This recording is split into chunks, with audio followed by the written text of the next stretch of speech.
ये छोटा सा हमने ड्रॉ किया है, यह क्या है, झारखंड का मैप है। इसके ऊपर में क्या हो जाएगा नीता, हमारा बिहार हो जाएगा, है ना। देख रहे हो ना, ऐसे मिला करके इसे जाओगी यहाँ पे तो पूरा का पूरा इलाका क्या हो जाएगा, ये हमारा ये बिहार का हो जाएगा। ठीक, यानी ये हमारा क्या हो गया, बिहार हो गया।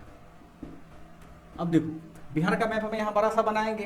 पहले यह समझते हैं कि झारखंड वाले मैप में कौन सा फिजिकल पोजीशन कहाँ पर है, उसके आधार पर हम क्या करेंगे, बिहार के मैप, दक्षिण बिहार की नदियों को समझने का प्रयास करेंगे। देखो यह क्या है कि हमारा झारखंड का मैप हो गया, तो सबसे पश्चिम में झारखंड का कौन सा पठार पाया जाता है, बताओ कौन सा जिला होगा।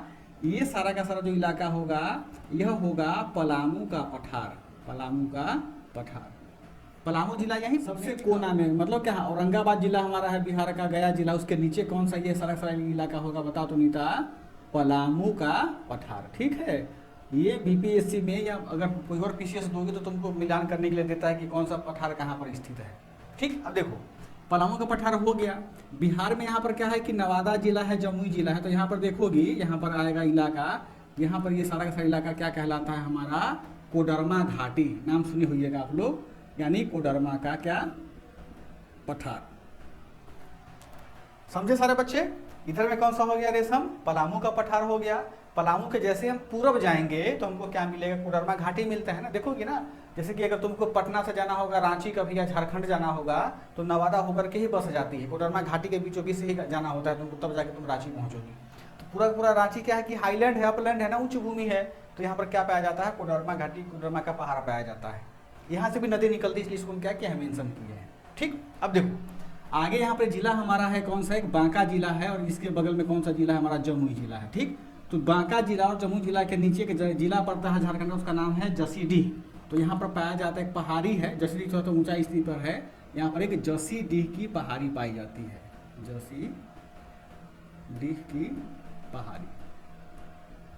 देखेंगे आगे क्या क्या है कि पहाड़ी में कौन सा चोटी है, कौन सा चोटी नहीं पाया जाता, तो हम उसको और डिस्कस करेंगे। देखो तीन चीज़ें तो हम लोग ऊपर देख लिया कि झारखंड के क्या, ये तीन चीज़ें, पलामू का पठार, कोडरमा का पठार और जसीडीह का पठार, ये पहाड़ी क्या है, बिहार के सीमा से लगा हुआ है। आपसे बीपीएससी में हो सकता है पूछ दे, या साक्षात्कार में या नॉलेज के लिए समझ लो, पूछेगा निम्नलिखित में से कौन सा पठार बिहार के दक्षिणी सीमा से सटा हुआ है। ऑप्शन क्या रहेगा, पलामू का पठार, कोडरमा का पठार, जसीडीह की पहाड़ी, फिर रहेगा रांची का पठार, हजारीबाग का पठार। तो क्या होगा, दो ही पठार पाया जाता है, कौन सा, पलामू का पठार और यहाँ पर कोडरमा का पठार।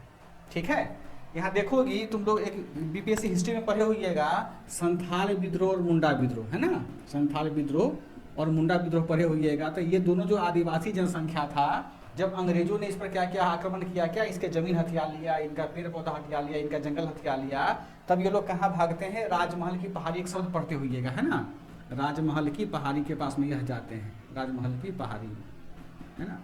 ये राजमहल की पहाड़ी कहाँ है, इसी सारे इलाके को बोला जाता था कहाँ, यानी कोडरमा घाटी से लेकर के जसीडीह की पहाड़ी तक के पूरे हिस्से को क्या बोला जाता था रेशम, राजमहल की पहाड़ी। ठीक है, चलो जैसे दीकू लोग यहाँ आ गया था ना, कि दीकू लोग चले गए तो वही इलाका था वहाँ पर। देखो तीन चीजें हो गई। अब देखो किसके हम नीचे आते हैं, क्योंकि जो महत्वपूर्ण नदियाँ जैसे कि पंचाने नदी पढ़ेंगे, आगे क्यों नदी पढ़ेंगे, है ना, हरोहर नदी पढ़ेंगे, तो सब नदी नीचे से प्रवाहित होती है। इसके जैसे नीचे हम जाएंगे ना, कोडरमा घाटी के ठीक नीचे कौन सा इलाका पड़ता है, ये पठारी भाग है, ये हमारा हो जाता है हजारीबाग का पठार, हजारीबाग का पठार। और इसके ठीक नीचे जाएंगे हल्का सा दक्षिण में और पूर्व में, तो यह पाया जाता है पठार, इसको हम लोग बोलते हैं रांची का पठार। ये समझ में आया सारे बच्चों को। अब देखो, अब आप लोग सुनते हुइएगा कि सबको क्या हम लोग बोलते हैं, छोटा नागपुर का पठार बोलते हैं। बेसिकली झारखंड जो है ना, इसको अलग अलग नाम से हम बांट दिए हैं। ये सब क्या है, जितना जो इलाका है झारखंड का, ये सब किसका इलाका है, छोटा नागपुर का पठार, छोटा नागपुर के पठार का ही क्या है, हिस्सा है, पठार का हिस्सा है। ये समझ लो, बेसिकली जितना भी हमने लिखा है पठारी भाग, ये सब किसका हिस्सा है, छोटा नागपुर के पठार का हिस्सा है। अब देखो इतना हम समझ गए हैं, तो अब हमको यहाँ तक किसको दिक्कत है, बताओ, कुछ कंफ्यूजन है किसी बालक बालिका को, यहाँ तक सोनू से कोई दिक्कत है समझने में। अब यहाँ से क्लास शुरू होता है कि हमको डिस्कस करना है कि दक्षिण बिहार की जो महत्वपूर्ण नदियाँ हैं, उन दक्षिण बिहार की महत्वपूर्ण नदियों को हम चर्चा करें। देखो इसका आज हमको काम नहीं पड़ेगा, बस हम मैप इसलिए बना दिए हैं ताकि आपको यह समझ में आ जाए कि हम बिहार के मैप नदी के बारे में ही क्या कर रहे हैं, चर्चा कर रहे हैं, डिस्कस कर रहे हैं। ठीक, देखो दक्षिण बिहार का जो ये क्या नाम है, दक्षिण बिहार का जो एरिया है, समझो ध्यान से, दक्षिण बिहार का जो एरिया है, जैसे उत्तर बिहार की नदी को कितने भागों में बांटा गया था, बताओ तो नीता। 3 भाग है सर। कौन जी कौन? सर। सर एक था ये घाघरा और घाघरा गंडक और गंडक कोशी और कोशी महानदी महानंदा। कोसी महानंदा। और अगर इसको बांटना होगा तो क्या किस में बांटोगी बताओ? सर इसमें होगा कर्मनासा, सोन नदी, पुनपुन और फाल्गु और देखो यहाँ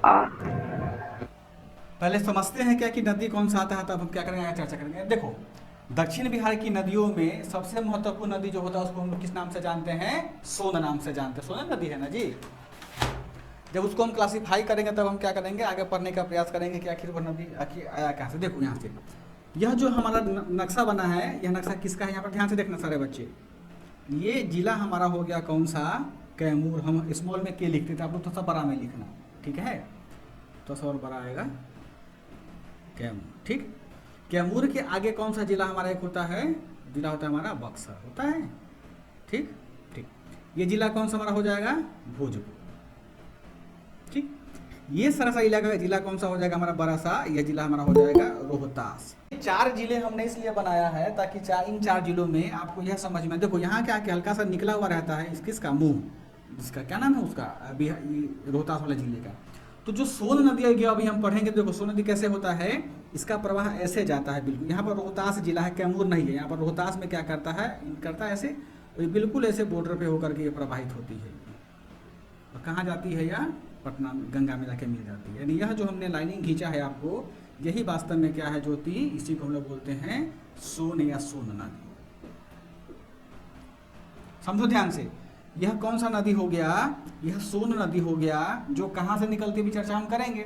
सोन नदी क्या होता है कि बिहार में रोहतास जिला में प्रवेश करता है। कहाँ प्रवेश करता है यह भी हम पढ़ेंगे, पटना में। हाँ ठीक है, पढ़ेंगे। लेकिन इस सोन नदी को जानने से पहले ध्यान रखना, इस सोन नदी को जानने से पहले, यह तो सबसे महत्वपूर्ण नदी हो गया।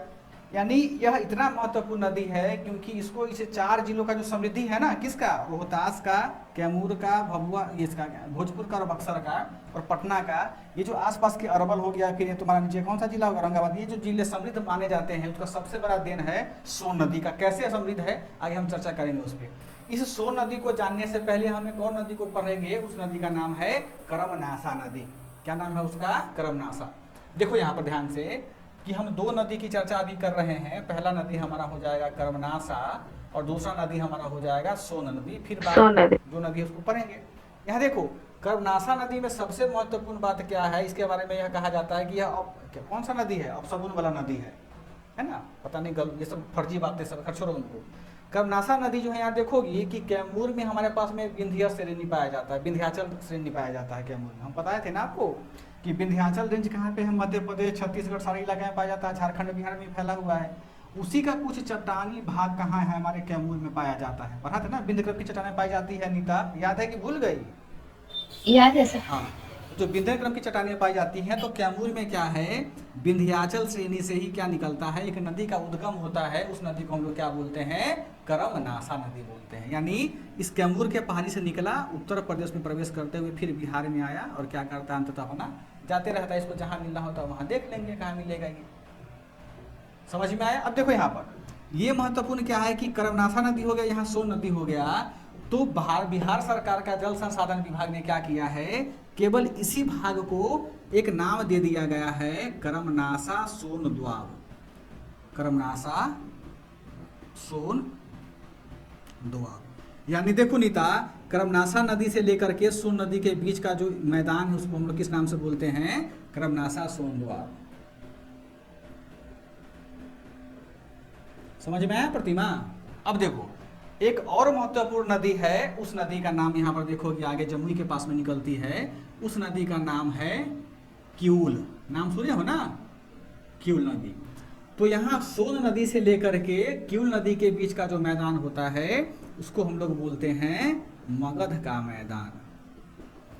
सर ये कर्मनासा वाला फिर से बता दीजिए सर। अभी कर्मनासा पढ़ाया नहीं था, बस हम ये समझ लो ना अभी कि कर्मनासा यहाँ कैमूर से निकलता है, एक नदी यहाँ बहती है कर्मनासा। इसको पढ़ाएंगे कहाँ से कहाँ डिटेल में, ठीक है।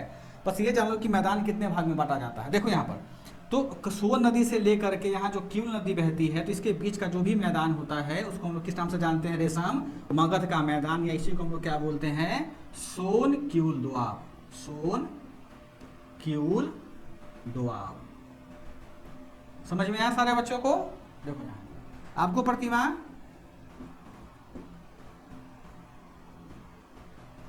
सोनू, रश्मि, ज्योति, कोई बोल ही नहीं रहा है जी। Yes sir.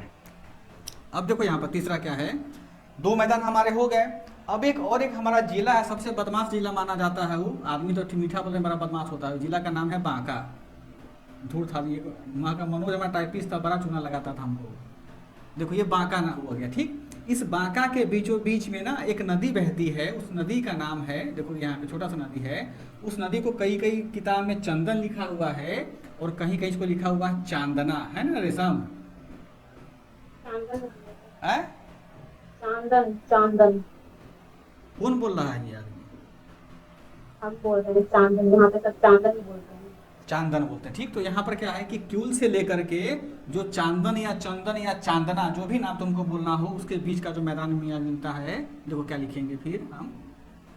क्यूल चांदना मैदान। इसको हम लोग बोलते हैं एक और नाम से, या इसी को हम लोग क्या बोलते हैं? अंग का मैदान। सॉरी, क्यूल चांदना दोआब लिखना यहाँ पे, मैदान नहीं। यहाँ भी दोआब लिखो, दोआब लिखो, ठीक। यहाँ पर अंग का मैदान,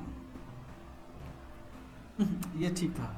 मगध का मैदान होगा और सोन दोआब। देखो तीन चीजें हो गई कि क्यूल, चांदन, दोआब या अंग का मैदान। यानी देखो नीता, सोन से लेकर के क्यूल के बीच में जितना भी जिला पड़ता है, जैसे देख लो, औरंगाबाद हो गया तुम्हारा, यहाँ अरवल हो जाएगा, नीचे में तुम्हारा पटना का दक्षिणी हिस्सा, ठीक। गया हमारा हो जाएगा, फिर नवादा हो जाएगा, जमुई का थोड़ा सा पूर्वी हिस्सा चला जाएगा, फिर यहाँ पर देखो कि नवादा आ जाएगा, नालंदा आ जाएगा। इस सारे हिस्सा को हम लोग क्या बोलते हैं? मगध क्षेत्र बोलते हैं। मगध समाज पढ़ी हो ना, वही मगध इलाका हो गया। और क्यूल से लेकर के, क्यूल से कि देखो यहाँ पर जमुई हमारा हो गया, मुंगेर हमारा हो गया, फिर लखीसराय का हिस्सा हो गया, फिर बांका हो गया, भागलपुर हो गया। इन सारे जिलों को हम लोग क्या बोलते हैं? अंग बोलते हैं। अभी देखो कि कुछ दिन पहले आर्कियोलॉजिकल सर्वे ऑफ इंडिया, यानी भारत का जो, उसको क्या बोलते हैं हिंदी में? आर्कियोलॉजिकल, हिंदी अभी याद नहीं आ रहा है। यानी आर्कियोलॉजिकल सर्वे ऑफ इंडिया ने क्या किया है? पुरातत्व विभाग सर। हाँ, पुरातत्व विभाग, पुरातत्व बोली हो? हाँ ठीक है, पुरातत्व विभाग ने क्या किया है 2020 में, हालांकि 2006 का ही ये कहा गया था, तो 2020 में उन्होंने इस बात को प्रमाणित कर दिया है कि जो अभी हम लोग चांदना नदी देखते हैं ना, चांदना नदी, यही वास्तव में चंपा नदी था। चंपा नदी का इतिहास क्या है रेशम? कि चंपा के किनारे ही कौन सा साम्राज्य स्थित था? मगध था ना, मगध बोलते हैं। अंग था, अंग अंग का राजधानी था। अगर अंग था, हाँ अंग था, मगर इतिहास में थोड़ा सा कमजोरी है हमको ज्योति, है ना। तो यहाँ पर क्या है कि जो चांदना नदी अभी है, उसी को हम लोग क्या बोलते थे प्राचीन काल में, जब 6वीं शताब्दी में था, उसको चंदन, ये चंपा नदी बोला जाता था। और देखो कि चंदन नदी के नीचे कुछ महिलाएं थी बांका में, जो वहाँ छठ करने गई थी। तो होता है ना कि भाई देखो, पृथ्वी है, घूमती फिरती रहती है, पृथ्वी तो घूमेगी ना। तो जब वो छठ घाट कर रही थी, तो बहुत सारी महिलाओं को पैर में कुछ अनुभव हुआ कि कुछ सिक्का उक्का गिरा हुआ है। तो जब वो बताया अपने लोगों को, तो फिर गांव में हल्ला हुआ। तो फिर वहाँ के लोगों ने वहाँ तलाश किया, तो वहाँ कुछ घड़ा निकला मट्टी का। उस घर में क्या था कि वहाँ अंग महाजनपद में जो सिक्के चलते थे, उस सिक्का का साक्ष्य मिला था, भरा हुआ मिला था। फिर ये बात पुलिस के पास गई, पुलिस किसके पास गया? बिहार सरकार के जो उसका डिपार्टमेंट होता है, उसके पास में गया। फिर उसने भारत सरकार को रिपोर्ट किया। तब वहाँ से गोताखोर आए, वहाँ से रिसर्चर आया, तब पता करा, तो पता चला कि इस चांदन नदी के नीचे भी नदी का प्रवाह अभी है, और वह वास्तव में क्या है? चंपा नदी है। और चंपा नदी के किनारे कौन सा नगर स्थित था बताओ? तो मगध का अंग का राजधानी कहाँ था? चंपा। चंपा। तो चंपा नदी के किनारे ही चंपा शहर बसा हुआ था। और जिस प्रकार का हमारे किताब में वर्णन है कि चंपा नगर में ऐसा नगर नियोजन था, ऐसा व्यवस्था था, वैसे एक्सरे होता है ना, जैसे देखो हमारे शरीर के भीतर में कितना हड्डी है ना, एक्सरे से पता चल जाएगा। उसी प्रकार से इतना साइंस डेवलप हो चुका है कि वो एक्सरे के, लेजर के माध्यम से, सोनार के माध्यम से जमीन के नीचे क्या छुपा हुआ पता कर लेता है। होता थोड़ी है। तो जब उसने पता कराया ASI ने, तो पता चला क्या कि इसके नीचे एक नदी बह रही है, और वहाँ पर क्या है कि प्राचीन अंग जनपद, जैसा जो हम किताबों में पढ़ते, तो वैसा क्या नगर का संरचना है। तो वहाँ पर क्या है कि अभी शायद इसको सरकार वहाँ कुछ घेराबंदी भी की हुआ चांदन नदी पर। रिसर्च अभी भी वहाँ पर काम कर ही रहे हैं, तो काफ़ी महत्वपूर्ण है। और दक्षिणी बिहार का नदी अभी पढ़ेंगे तो और तुमको आनंद आएगा। उत्तर का तो पढ़िए, उत्तर का तो सबको पता होता है, लेकिन दक्षिण का और मज़ेदार नदी का कहानी होता है। बात समझ में आया? तो ये हमारा देखो, तो उत्तर में कितने भाग हो गए सोनू? हो क्लास में 3 भाग हो गए थे। दक्षिण में कितने भाग हो गए? 3 भाग हो गए। ठीक है नीता? अब जरा तुमसे पूछेगा बीपीएससी कि अपवाह तंत्र के आधार पर या नदी के विभाजन के आधार पर बिहार को कितने भागों में बांटा जाता है? ऑप्शन रहेगा 3 भाग में, 4 भाग में, 5 भाग में, 6 भाग में, या इनमें से कोई नहीं। तो क्या मारोगे आंसर? 3 भाग में। रश्मि आंख में पानी वानी मार लो, आंख बोल। हाँ 3 को ऊपर में है ना, 3 ऊपर 3 नीचे। समझी रश्मि? 6 भाग में है। हाँ 3 ठो ऊपर हो जाएगा, 3 क्या भाग हो जाएगा? 6 ठो भाग हो जाएगा। यही बात समझ में? यानी हमारा बिहार का जो नदी के आधार पर या नदी तंत्र के आधार पर जो विभाजन होगा कितने भाग में होगा पांडे जी? 6 भाग में होगा। ठीक, चलो ये तो समझ में हमको आ गया कि कौन कौन क्षेत्र हमारा कहाँ है। अब देखो, अब हम पढ़ते हैं क्या कि नदी के बारे में पढ़ते हैं कि एक वहाँ पूरब से पश्चिम से लेकर के हम पूरब की इस नदी को पढ़ना शुरू करेंगे। चंदन नदी के बारे में और कुछ जानती हो रेशम?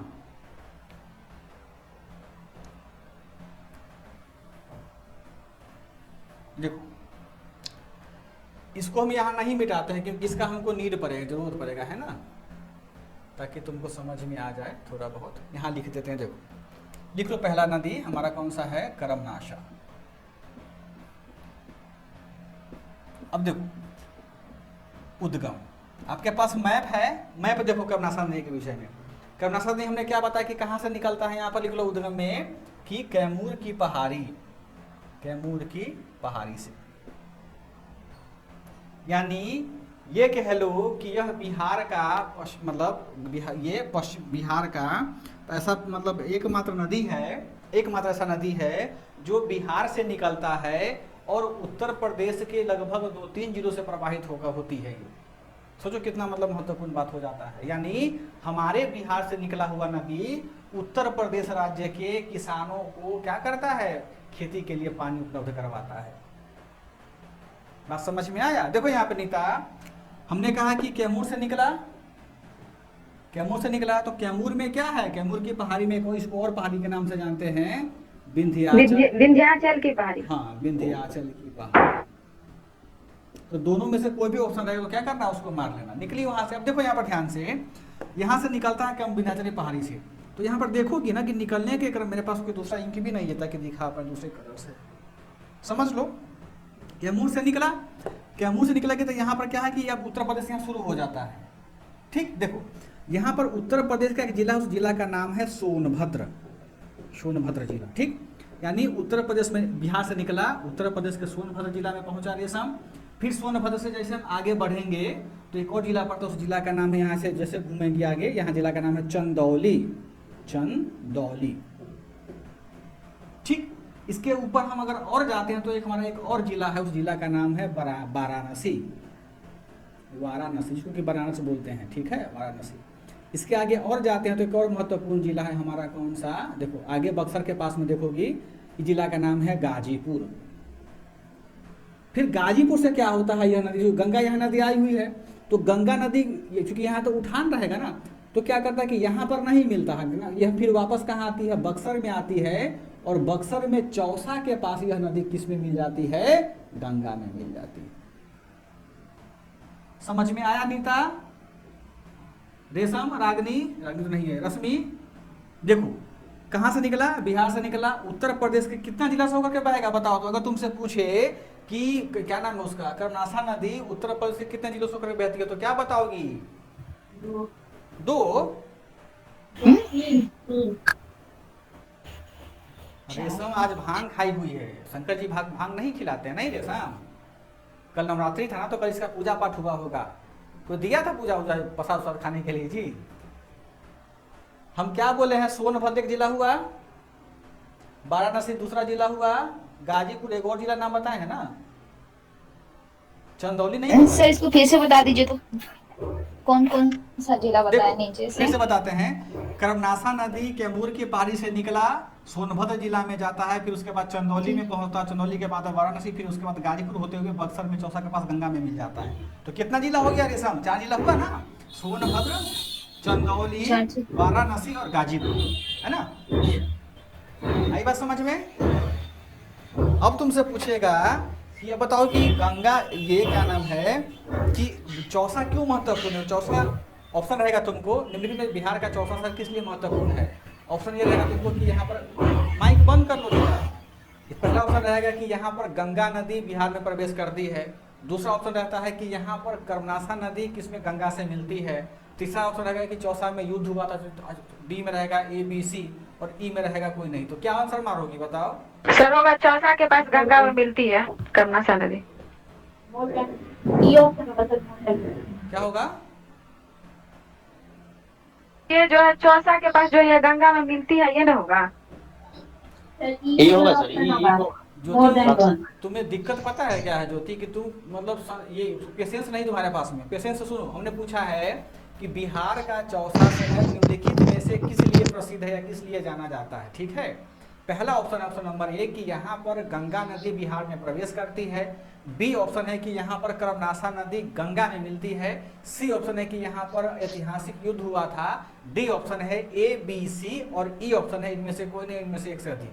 तो क्या इसका आंसर मानोगे। ABC हो जाएगा। तीनों ABC तीनों होगा। हाँ, ABC तीनों होगा। समझ में आया। चौसा कभी तो युद्ध हुआ था ना जी, यानी डी इसका ऑप्शन हो जाएगा। तो DPSC क्या करेगा, घुमाएगा ऐसे ही, उसको समझना। ये चौसा महत्वपूर्ण खासकर नदियों के मामले में। ये नदी समझ में आपको आ गया। चलो इसका सहायक लिख लो क्या क्या है। अच्छा, कर्मनासा नदी को ना बोलते हैं श्रापित नदी बोलते हैं। ऐसा कहा जाता है कि वहाँ पे राजा था, हिरण्यकश्यप का पापा राज करते थे ना, तो उनका एक गुरु था, वशिष्ठ नाम था। बोला कि सर हमको सिर्फ मतलब अनुरोध किया कि हमको स्वर्ग सीधे पहुँचा दीजिए। बोला कि हम प्रकृति के खिलाफ नहीं जाएंगे। तो उनका क्या, वशिष्ठ का एक दूसरा मित्र था, विश्वामित्र था, उनके मित्र थे। बोला कि हम तुमको स्वर्ग पहुँचा देंगे। उनका भाई तप था, तो स्वर्ग उनको पहुँचा दिया। हिरण्यकश्यप के पापा का नाम भूल गए थे, आज पढ़े थे उसको सुबह में। तो जब स्वर्ग में सीधे पहुंचा दिया तो इंद्र को गुस्सा आ गया। बोला कि भाई एक मानव कैसे स्वर्ग में आ जाएगा। तो इंद्र ने क्या किया, हिरण्यकश्यप के पापा को जो स्वर्ग में गया था उसको उल्टा लटका दिया, यानी पैर ऊपर था, मुड़ी नीचे उसका कर दिया और नीचे भेज दिया उसको जमीन पर कि तुम जाओ, नीचे ही रहोगे। लेकिन विश्वामित्र बहुत इसका पावरफुल ऋषि थे उस समय में, है ना। फिर से अपने तप से उसने दोबारा उनको स्वर्ग में भेज दिया। तो फिर इंद्र खिसिया गया, उसको उल्टा टांगा, नीचे नहीं गिरा, बस उल्टे उसको छोड़ दिया, वहीं पर पकड़े रह गया स्वर्ग में। तो उल्टा किसी को लटकाओगे तो मुंह से लार निकलता है ना, तो वही हिरण्यकश्यप के पापा के मुंह से जो लार निकला उसी को कर्मनासा, वो उसी से इसका क्या होता है, उद्गम होता है। ऐसा इतिहास में किताब में लिखा गया हुआ है कि उनके लार से क्या हुआ, इस नदी का ये बन गया, तो श्रापित नदी वो हो गया, है ना। खैर चलो, ये समझ में आ गया। सहायक नदी लिखी हो कि नहीं लिखे हो, लिखो सहायक नदी में।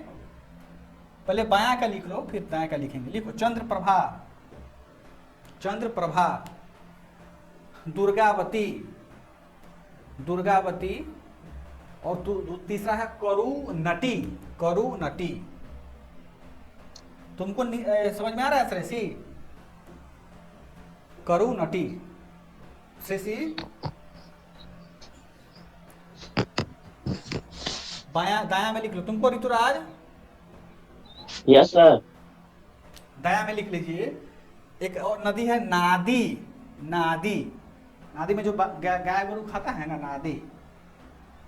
एक और नदी है खजूली, खजूली, खुजली मत लिखना, खजूली नाम है ना। अब जरा बताओ तो ऋतुराज, अगर यह कैमूर के पानी से नदी निकलेगा तो इसमें किसका अंश होगा ज्यादा, मट्टी का कि बालू के, रेत का। किसमें सर, कर्मनासा नदी में ये बात बालू का ज्यादा, रेत का होगा या बालू का होगा। बालू रेत होगा ना। सोन में ज्यादा है क्या, सोन नदी में ना बालू ज्यादा है। दक्षिण बिहार का जितना नदी है ना ऋतुराज, भी होगा क्योंकि ये सब ईंधन सब से में है। बालू मिलता है। सोन नदी क्या है, चूंकि सर्वाधिक चौड़ी नदी है, जितना नदी पढ़ेंगे ना हम यहाँ पर बिहार का, उसमें सबसे चौड़ी और लंबी नदी कौन है, सोन। बाकी छोटी छोटी नदियां हैं। तो बालू हर जगह मिलता है आपको, किसी में कम मिलता है, किसी में ज्यादा मिलता है। बात समझ में आया। देखोगे समझ में आया प्रतिमा। अच्छा प्रतिमा नहीं कुछ बोल यस सर। बोल नहीं रही है कुछ आप। हाँ सर, समझ में आ रहा है। अब देखो, अब दूसरा हम देखते हैं सोन नदी, है ना। यह क्या है कि यह सबसे महत्वपूर्ण नदी है। यह एक ऐसा नदी है ना, ऐसा नदी की जिसमें हमेशा बालू बालू रहता है, अभी हमेशा पूछा जाता है कि सोन नदी पटना में कहाँ मिलता है, या न्यूज़ में कुछ ऐसे पुल बना होगा तो पुल के बारे में तुमको पूछ देगा, क्योंकि इंपॉर्टेंट है ये। क्यों इंपॉर्टेंट है? क्योंकि यह जो सोन नदी है यह उत्तरी बिहार को, सॉरी ये क्या नाम है, दक्षिणी पश्चिमी बिहार को दक्षिणी बिहार से जोड़ता है। या सोन नदी क्या करता है, ये दक्षिणी पश्चिमी बिहार को दक्षिणी बिहार से क्या करता है, सेपरेट करता है, अलग करता है। भौगोलिक संरचना ही इसका ऐसा बना हुआ है। देखो यहाँ पर ध्यान से, सोन नदी का हम देखते हैं कि इसका उद्गम कहाँ होता है, ठीक है, तो सबको पता है। सर अमरकंटक में। हाँ, देखो नीचे जब जाओगी ना, जब बिहार के तुम नीचे जाओगी तो तुम्हारे पास में क्या है कि यहाँ पर इलाका हो जाएगा झारखंड, वो झारखंड खत्म हो गया, हमारा ब्लॉक हो गया। फिर झारखंड के जैसे इलाका में आगे जाओगी तो ये इलाका शुरू होता है मध्य प्रदेश का, एमपी का। तो इसी एमपी में क्या है कि एक पहाड़ी है, उस पहाड़ी का क्या नाम है, अमरकंटक। तो तुम बोली हो ना, मैकाल। जी सर, मैकाल पहाड़। हाँ, अमरकंटक क्या है, अमरकंटक से निकल, अमरकंटक क्या है, जगह का नाम है, समझी ज्योति। लेकिन हमने पूछा कि कहाँ से निकलती, तो क्या बोलोगी, मैकाले की पहाड़ी से, मैकाले की पहाड़ी से।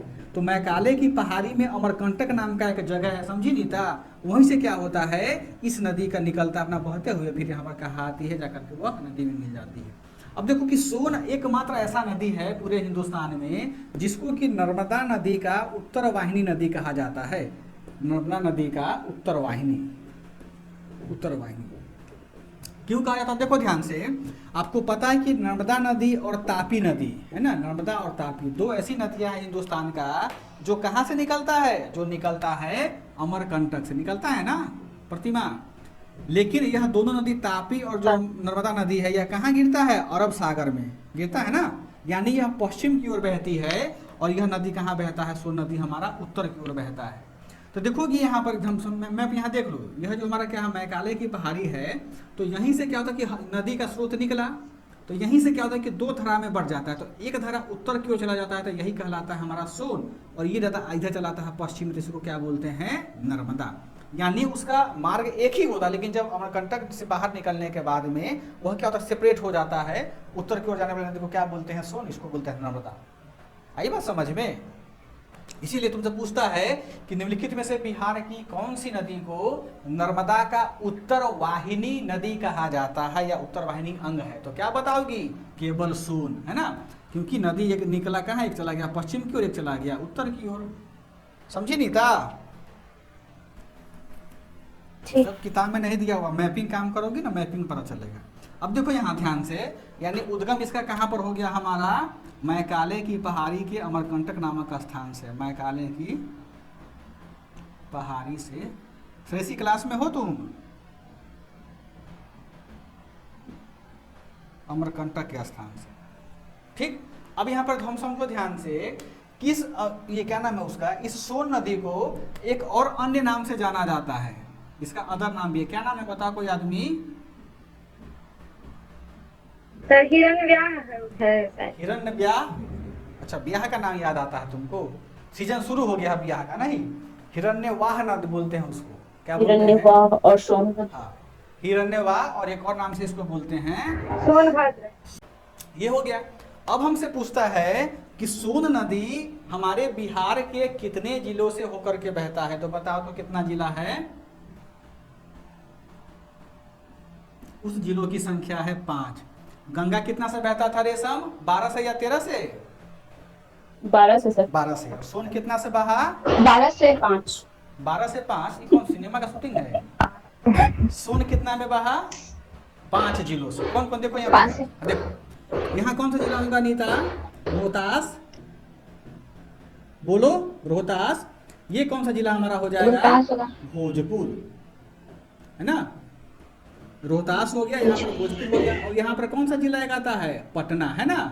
मैप देखो, यहाँ तो घचपच हो जाएगा, तो मैप देखो वहाँ पर अपने पास, यहाँ पर क्या हो जाएगा? पटना। पटना के नीचे कौन सा जिला हमारा हो जाएगा? अरवल, और अरवल के नीचे कौन सा जिला एक हमारा हो जाएगा? औरंगाबाद। आया समझ में? कौन कौन जिला हुआ वहां पर लिख लो फटाक से जल्दी से, है ना। क्या लिखोगी? रोहतास, भोजपुर, रोहतास, भोजपुर, पटना, अरवल। देखो यहाँ पे सोन का क्या है कि सोन का हिस्टोरिकल बैकग्राउंड भी है, तो उसमें हमको नहीं पढ़ना, बस ये समझो कि सोन क्या है कि इकोनॉमी हमको देता है किस, इन 5 जिलों को। अब यहाँ देखो, यह निकलता कहाँ से, मैं कहा कि अमरकंटक से निकलता है ना, मैकाले के पहाड़ी से। आपको पता है कि यह जो पहाड़ी अमरकंटक वाला है, अमरकंटक का वह जवान पर्वत है कि बूढ़ा पर्वत है रेशम, बताओ सबसे पहले यही बताओ हमको। अमरकंटक जो है वह जवान पर्वत है कि बूढ़ा पर्वत है? Young mountain. और कोई आदमी बताओ तो, बताओ तो समी कुमारी। जवान पर्वत है। हमको ताज्जुब होता है समी की कैसे पढ़ती हो भाई। आप बताइए तो रेशम, ज्योति। हमको नहीं पता। नवीन बलित पर्वत हो सर। हाँ, द्विवेदी जी का नाम नवीन बलित पर्वत का होगा, ठीक है। नीता बच के बताइए तो, नीता तुम बताओ तो सुनो। अच्छा सुनो तो है, भूगोल में हाथ खड़ा किया हुआ नहीं, ठीक है। भारत में जवान पर्वत एक को है, वह हिमालय, बाकी उसके अलावा जितना पर्वत है सब बूढ़ा पर्वत है। समझ में आया? बूढ़ा का मतलब यहाँ पर कहने का यह हो गया है कि उसका निर्माण हिमालय के निर्माण से बहुत साल पहले हुआ था। आपको पता है ना, इंडिया का मैं भी याद करो माइंड में कि हिमालय का है नवीन बलित मोटर, हिमालय निर्माण अभी भी जारी है, लेकिन बाकी जो देखोगे ना कि जो भी दक्षिण भारत का पर्वत है, चाहे पश्चिमी घाट हो तुम्हारा या पूर्वी घाट हो या बीच का तुमको प्लेटू हो, उसका निर्माण क्या हुआ था? हिमालय के निर्माण से बहुत पहले हो चुका था। तो मर रहा है ना, बुरा पर्वत है वो, समझी? तो जब मरेगा तो उसका क्या होगा, मतलब अंतराणविक बल, इंट्रामोलिकुलर फोर्स कमजोर होगा, यानी पत्थर टूटेगा। तो पानी के प्रवाह में, कि पानी बार बार फंसा मारेगा उसको, तो क्या करेगा? पत्थर बारीकी में टूटेगा। तो वह चूंकि पत्थर का आंसर है तो अपने साथ क्या लगेगा? रेता लेकर के आगे बढ़ेगा। कहाँ पे? जहाँ उस नदी का मुहाना होगा वहाँ। तो देखो कि ना, जैसे ही सासाराम में इंटर करता है, सासाराम से इंटर करते हुए आगे देख बाव, औरंगाबाद और पटना के पास में, यहाँ पर देखो कि पटना के पास में इसमें खूब खनन होता है। किसका? बालू का अवैध व्यापार होता है। इसलिए होता है, ये ललका बालू होता है, लाल लाल बालू होता है ना, सोना की तरह दिखता है। और इसका पर्वत का कलर भी कैसा होता है? लाल कलर होता है। मैकाले पर्वत का भी देखोगे वहाँ पर जा करके, तब चूंकि यह पत्थर का अंश होता है और रेत में तब्दील हो जाता है, बदल जाता है, इसीलिए क्या होता है कि इसमें अगर सीमेंट हम डालते हो तो काफ़ी कठोर हो जाता है, मजबूत हो जाता है। इसलिए मकान बनाने के यानी गृह निर्माण में इसका बहुत ज़्यादा डिमांड होता है। किसका? सोने के बालू का। इसीलिए क्या करता है कि यहाँ के जितने भी लोग हैं, चाहे स्थानीय लोग हों या बाहर के लोग हों, वो लोग क्या करते हैं, यहाँ व्यापार करते हैं। और बिहार सरकार ऐसा पहला राज्य है पूरे हिंदुस्तान में जिसने बालू को खनिज का दर्जा दिया है। अगर आपसे पूछे कि बिहार में कौन कौन खनिज मिलता है, ऑप्शन रहेगा सोना, ऑप्शन रहेगा तुमको पाइराइट, ऑप्शन रहेगा थोरियम, ऑप्शन रहेगा तुमको पास बालू, है ना। तो बालू तो बोलेगा अरे बालू कहीं खनिज हुआ है, बालू तो दिमाग में आएगा। लेकिन याद रखना कि बालू क्या है, बिहार सरकार ने उसको खनिज का दर्जा दिया हुआ है। इसीलिए बालू का नीलामी पहले का था फ्री था, कोई भी जिसके पास गए अपना खून के लाया बेच दिया। लेकिन जब बिहार सरकार ने बालू को खनिज का दर्जा दिया, यानी अब वो राज्य सूची का विषय हो जाएगा। और राज्य सूची पर क्या बनेगा? सरकार कानून बनाएगा। इसलिए देखिएगा, अब बिहार सरकार बालू का पट्टा जारी करता है। जैसे मान लो कि पटना के आसपास में मतलब 100 एकड़ का जमीन है, 100 एकड़ का क्या है? जमीन है। इसको पट्टा बोलते, जैसे कि खंड में बांट देगा, एगो बांट देगा 10 एकड़ का, कुछ बांट देगा 5 एकड़ का, कुछ बांट देगा 15 एकड़ का, बोली लगाएगा, है ना, कि हम इस पट्टे का दाम रखे हैं 3 करोड़ रुपया 1 साल का। तो तुम क्या करोगी? जैसे मान लो कि 3 करोड़ रुपया दिया बिहार सरकार को और यह 10 एकड़ जमीन का क्या हो गया? मालिक हो गया। यानी वह क्या करेगा? बालू को बेच करके पैसा कमाएगा। अब बालू क्या होगा? बिहार सरकार बोलती है कि जो भी दुकानदार है सब बालू इसी से खरीदेगा, क्योंकि लीगल हो गया अब और बहुत पैसा कमाता है ना। अगर लगता है कि हम इतना पैसा हम कमा लेंगे तो लोग गोली लगाता है, तो गोली बंदूक सब चलाता है उस पर, बालू को बेचने के क्रम में, है नदी। दिखा कोयल? देखो, इस कोयल नदी को जानने से पहले हम यह जानते हैं कि यह महत्वपूर्ण क्यों है कोयल नदी। अच्छा ये बताएं कि ये आवाज नहीं आ रही है सर। आवाज नहीं आ रहा है सर। सर हैं? सर तो है, आवाज नहीं आ रहा, तो दिख रहा है। अब देखो यहाँ पर सोन नदी जो है, हम बताएं कि कहाँ मिलता है? No sir. कहाँ मिलता है? बताओ, सबको पता, हम भूल गए, हम बता तो कहाँ मिलता है सोन नदी? सर बिहटा में मिलता है सर, पटना में। ना सर, मनेर सर। अच्छा, एक लोग बोल रहा है मनेर में मिलता है, लोग मिलता है पटना में मिलता है, तो किसका बात है माने बताओ? ज्योति आप अपना माइक ऑफ कर लीजिए, डिस्टर्बेंस हो रहा है। पटने जिला में पड़ता है सर, मनेर दोनों मन है। देखो, सोन नदी जो है ना, पटना के दानापुर के पास मिलता है। दानापुर के पास कहाँ मिलता है? गंगा नदी में मिल जाती है। बीपीएससी बहुत बार क्वेश्चन पूछा है, दरोगा में भी पूछा हुआ है ये, समझे? समझे तू राज? देखो अब अगला नदी पढ़ते हैं कोयल नदी। सबसे पहले जानते हैं कि इसका उद्गम कहाँ से होता है। तो इसका उद्गम होता है, उस उद्गम स्थल का नाम है रांची का पठार। क्या होगा? रांची का पठार। अब यहाँ देखो ध्यान से, आवाज में दिक्कत तो नहीं हो रही है? नहीं अब ठीक आवाज अब ठीक हो गया, ठीक है। तो पहले बोलना चाहिए आपको। देखो यहाँ रांची का पठार से उद्गम होता है, हमने बताया कोयल नदी का। अब इस चीज को समझो कि रांची का पठार हमारे पास है कहाँ। यहाँ ध्यान से देखो, छोटका मैप पे आते हैं। यहाँ पर देखो, यहाँ पर रांची का पठार क्या सबसे नीचे है ना। यानी देखो अगर हम बिहार से दक्षिण की ओर जाते हैं झारखंड में, हमको क्या मिलेगा? पहले कोडरमा का पहाड़ मिलेगा या पठार मिलता है, फिर हजारीबाग का मिलता है, फिर हमको किसका मिलेगा? रांची का पठार मिलता है, राइट। इसी रांची के पठार से क्या निकलता है? यह नदी कोयल नदी निकलता है। देखो यहाँ ध्यान से, इसका हम थोड़ा यहाँ पर बना देते हैं मैप। यहाँ पर देखो नीता, यह वास्तव में हमारा क्या हो गया? रांची का पठार हो गया, ठीक है। रांची का पठार हो गया। यहीं से क्या हुआ कि नदी निकलता है, यहीं एक नदी जाती है उत्तर की ओर। सॉरी देखो यहीं पर क्या हुआ, हल्का सा नदी, हल्का सा स्रोत निकला और यह दो भागों में बढ़ जाती है। एक नदी जाता है उत्तर की ओर, रांची के पठार से जो नदी निकला इसको हम किस नाम से बोलते हैं?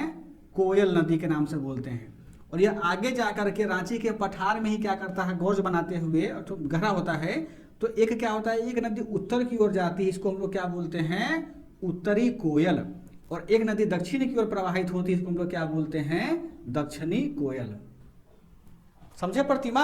हमने क्या बताया फिर से समझिएगा कि रांची के पठार से एक नदी कोयल नाम की नदी निकलती है, जो थोड़ा दूर पश्चिम की ओर जाती है। यहाँ ध्यान रखना, इधर बहती है वो। पश्चिम को जाने के बाद में उसका जो एक धारा है वह उत्तर की ओर बहता है, चली जाती है, उसको हम लोग क्या बोलते हैं? उत्तरी कोयल बोलते हैं। और एक नदी दक्षिण की ओर जाता है, उसको हम लोग क्या बोलते हैं? दक्षिणी कोयल बोलते हैं। बात समझ में आया? तो यही जो कोयल हम लिखे हैं ना, उसके पहले एक वर्ड जोड़ दो, उत्तरी कोयल। उत्तरी कोयल यानी नॉर्थ कोयल। उद्गम कहाँ से हुआ इसका? रांची के पठार से हुआ है, ठीक। देखो रांची के पठार से चलते चलते चलते यहाँ पर जब यह लगभग 255 किलोमीटर का डिस्टेंस तय करता है, नीचे का नहीं पढ़ रहे हैं, उत्तर का पढ़ रहे हैं। रांची के पठार से निकलने के बाद में जब उत्तर की ओर कोयल नदी 255 किलोमीटर का डिस्टेंस तय कर लेती है, तब वहां पर क्या है? यहाँ पर देखो ध्यान से, यहाँ पर अगर ध्यान से देखिएगा मैप, देखो बिहार का कहाँ पर है। देखो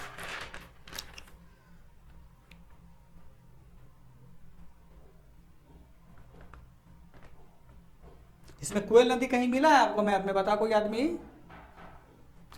देखो तो नहीं पता क्यों नदी सर इसी को बोलते हैं क्या? अरे यही तो है कोयल नदी। देखो नीचे बुल्लू के रोहतास के पास में दिखाई दिया। देखो यहाँ पर आगे जब यह नदी बही, यानी निकलते निकलते कहाँ चले आती है? यह रोहतास के पास में, रोहतास के पास में यह कहाँ मिलती है? सोन नदी में मिल जाती है, सोन नदी में मिल जाती है। यहाँ रोहतास मत लिखना, वास्तव में यह नदी जो होता है एक नाम पड़ता है, उस जगह का नाम है हैदरपुर। समझो ध्यान से, एक नदी, एक जगह का नाम, उस जगह का क्या नाम है? हैदरपुर, या इसी को हम लोग बोलते हैं हैदर नगर। यह जो शहर है, यह शहर पड़ता है वास्तव में झारखंड में। तो यह झारखंड इसी हैदर नगर के पास में उत्तरी कोयल नदी किस में जाकर के मिलती है? हमारे सोन नदी में मिलता है। यानी इसका कहाँ मिलेगा हमको? हैदर नगर में, हैदर नगर के पास सोन नदी में मिलता है, सोन नदी में मिलता है, ठीक। यह रोहतास में नहीं मिलता है। हैदर नगर कहाँ है? रोहतास के पास में, मैंने यह बताया आपको, ठीक। यहाँ पर सोन में मिलता है और अंततः कहाँ जाके मिलती है? यह गंगा में। अब जरा बताओ, उत्तरी कोयल नदी आया ना सोनू, दक्षिणी कोयल तो नदी नहीं आया, नहीं ना आया इसके साथ में? नहीं आया। अब देखो कि हम कल एक प्रश्न का डिस्कशन किए थे कि 65वीं बीपीएससी में जब दूसरा बार बीपीएससी पेपर लिया था, उसमें क्वेश्चन पूछा, अगर आपके पास होगा क्वेश्चन में तो देखना, उसने पूछा था क्वेश्चन कि निम्नलिखित में से कौन सी नदी गंगा की उपनदी नहीं है। अब देखो नीता, एक वर्ड हमारे पास में आता है क्या? उपनदी। उपनदी का मतलब क्या हुआ? नदी का सहायक, नदी के सहायक का सहायक, नदी के सहायक का सहायक। अब देखो हमने क्वेश्चन पेपर से क्या पूछा कि निम्नलिखित में से कौन सी नदी गंगा की सहायक उपनदी नहीं है? तो देखो, तो यहाँ पर ऑप्शन था उत्तरी कोयल और दक्षिणी कोयल, कुछ और नाम दिया हुआ था, सोन भी था, फलाना भी था, उसमें ऑप्शन होता तुम्हारा ये उत्तरी कोयल उपनदी है। देखो यहाँ ध्यान से, सोन गंगा तो, सोन तो मिलती है गंगा से, उत्तरी कोयल तो नहीं ना मिली है किससे, गंगा से। ये उत्तरी कोयल कहाँ जाके मिलती है, सोन से। सोन नदी। सोन से मिलती है। तो वास्तव में क्या होगा, गंगा की सहायक नदी हुआ ना उत्तरी कोयल, कि नहीं हुआ। जी जी सर। इसी को बोलते हैं उपनदी। लेकिन किताब में जो आंसर दिया गया हुआ है जो बड़े बड़े प्रकाशक के द्वारा, वह क्या, दक्षिणी कोयल को भी मान लिया है क्या, कि ये हमारा क्या है, उपनदी है, किसका, गंगा का। अब जरा हमको बताओ तो क्या वास्तव में दक्षिणी कोयल इसका उपनदी होगा। नहीं। नहीं होगा, क्यों, क्योंकि तो नीचे बहती है। यही दक्षिण नदी जब झारखंड से बहते हुए जब यह उड़ीसा में प्रवेश करती है, तो उड़ीसा में इसी को बोलते हैं ब्रह्मानी नदी। नाम सुने, वहां पर फिर काफी महत्वपूर्ण यह नदी हो जाती है, काफी पूजा जाता है इस नदी को, ब्रह्मानी नदी को। बात समझ में आया, बुझाया कुछ। नहीं समझ, कंफ्यूजन हुआ क्या इसमें, ये बताओ आ गया। आप लोगों को। प्रतिमा, रेशम, रश्मि, आगे से। ठीक है, चलो सहायक नदी लिख लो। पहले लिखेंगे बायां नदी, फिर लिखेंगे दायां नदी, किसका। अब हम कोयल नदी का सहायक नदी देखते हैं, किसका सहायक नदी कौन कौन है, लिख लो। पहला बुरहा, उत्तरी कोयल का जो पहला नदी है बायां वाले में, उसको बोलते हैं बुरहा। एक ही मात्र नदी है जो इसको कहाँ मिलता है, डाल्टेनगंज में, डाल्टेनगंज, बुरहा। दायां वाले में लिख लीजिए औरंगा, अमानत, औरंगा और अमानत, औरंगा और अमानत। सर औरंगाबाद। अमानत, अमानत, अमानत हो गया।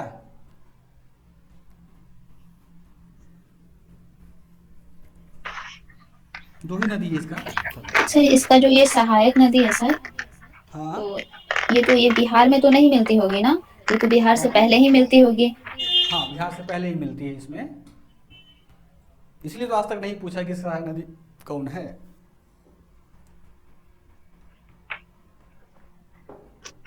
जो भी है ना, सब झारखंड में मिला है, नहीं था, समझी।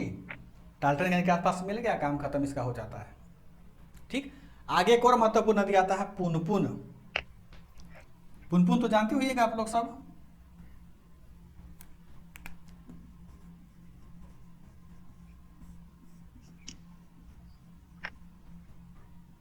चलो, पुनपुन नदी लिख लिए हैं। अब बताओ तो कि पुनपुन नदी कहाँ बहती है, मैप में देखकर बताओ तो। मैप लगा होगा आपके पास में। पुनपुन नदी क्या है, यह नदी क्या है कि सोन नदी के समानांतर है, सोन नदी के समानांतर बहती है। ये एकमात्र ऐसी नदी है, कौन, पुनपुन, जो सोन नदी के समानांतर प्रवाहित होती है। और क्या करती है, इसको सोन नदी के समानांतर ना सिर्फ बहती है, बल्कि जिस प्रकार सोन नदी मिलती है ना गंगा में, पुनपुन भी जाकर के मिलती है, किसमें, गंगा में। सोन नदी इसको बुलाता है, दोस्त आ जाओ हमारे पास, साथ मिलकर गंगा में जाएंगे। तब पुनपुन बोला नहीं, मैं अकेले जाऊंगी, तुम्हारे साथ जाऊंगी ही नहीं।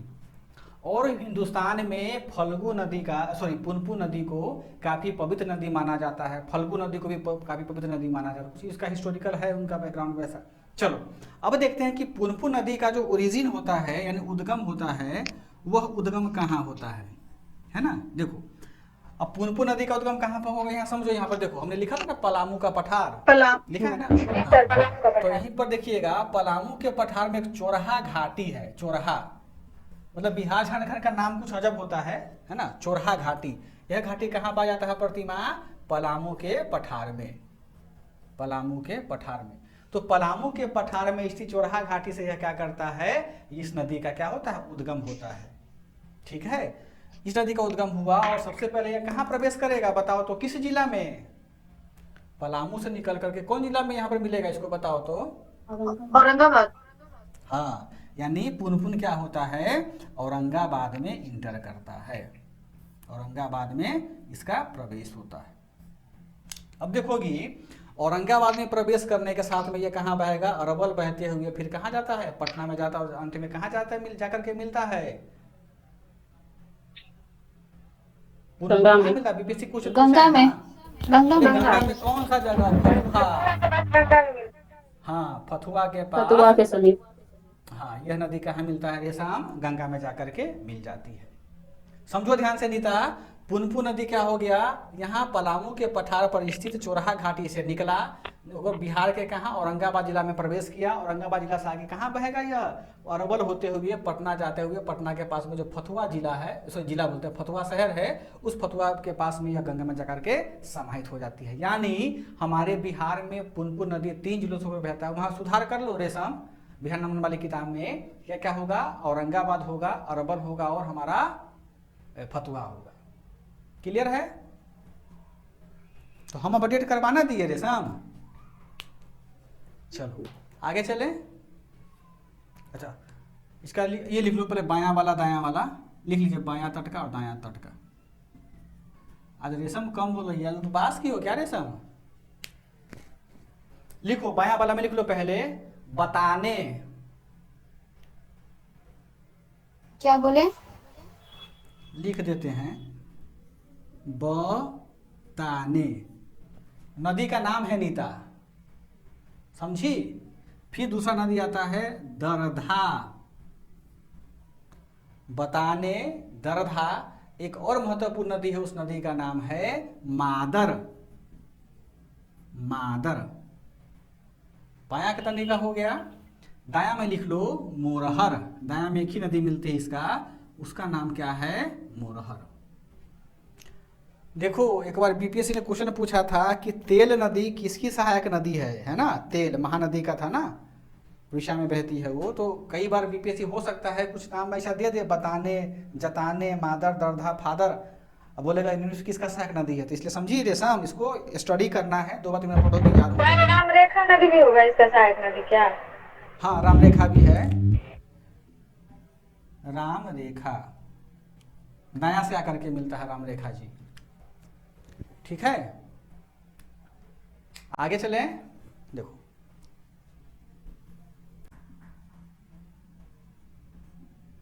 चलो, फल्गु नदी कहाँ से निकलता है, कोई नहीं बता सकते हैं?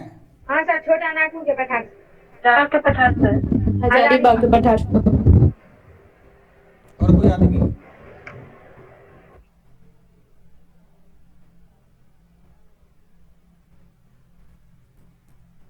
सब लोग सहमत है कि हाँ पठार निकलता है फल्गु नदी? सब लोग इस बात से सहमत हैं कि फल्गु नदी हजारीबाग के पठार से निकलता है?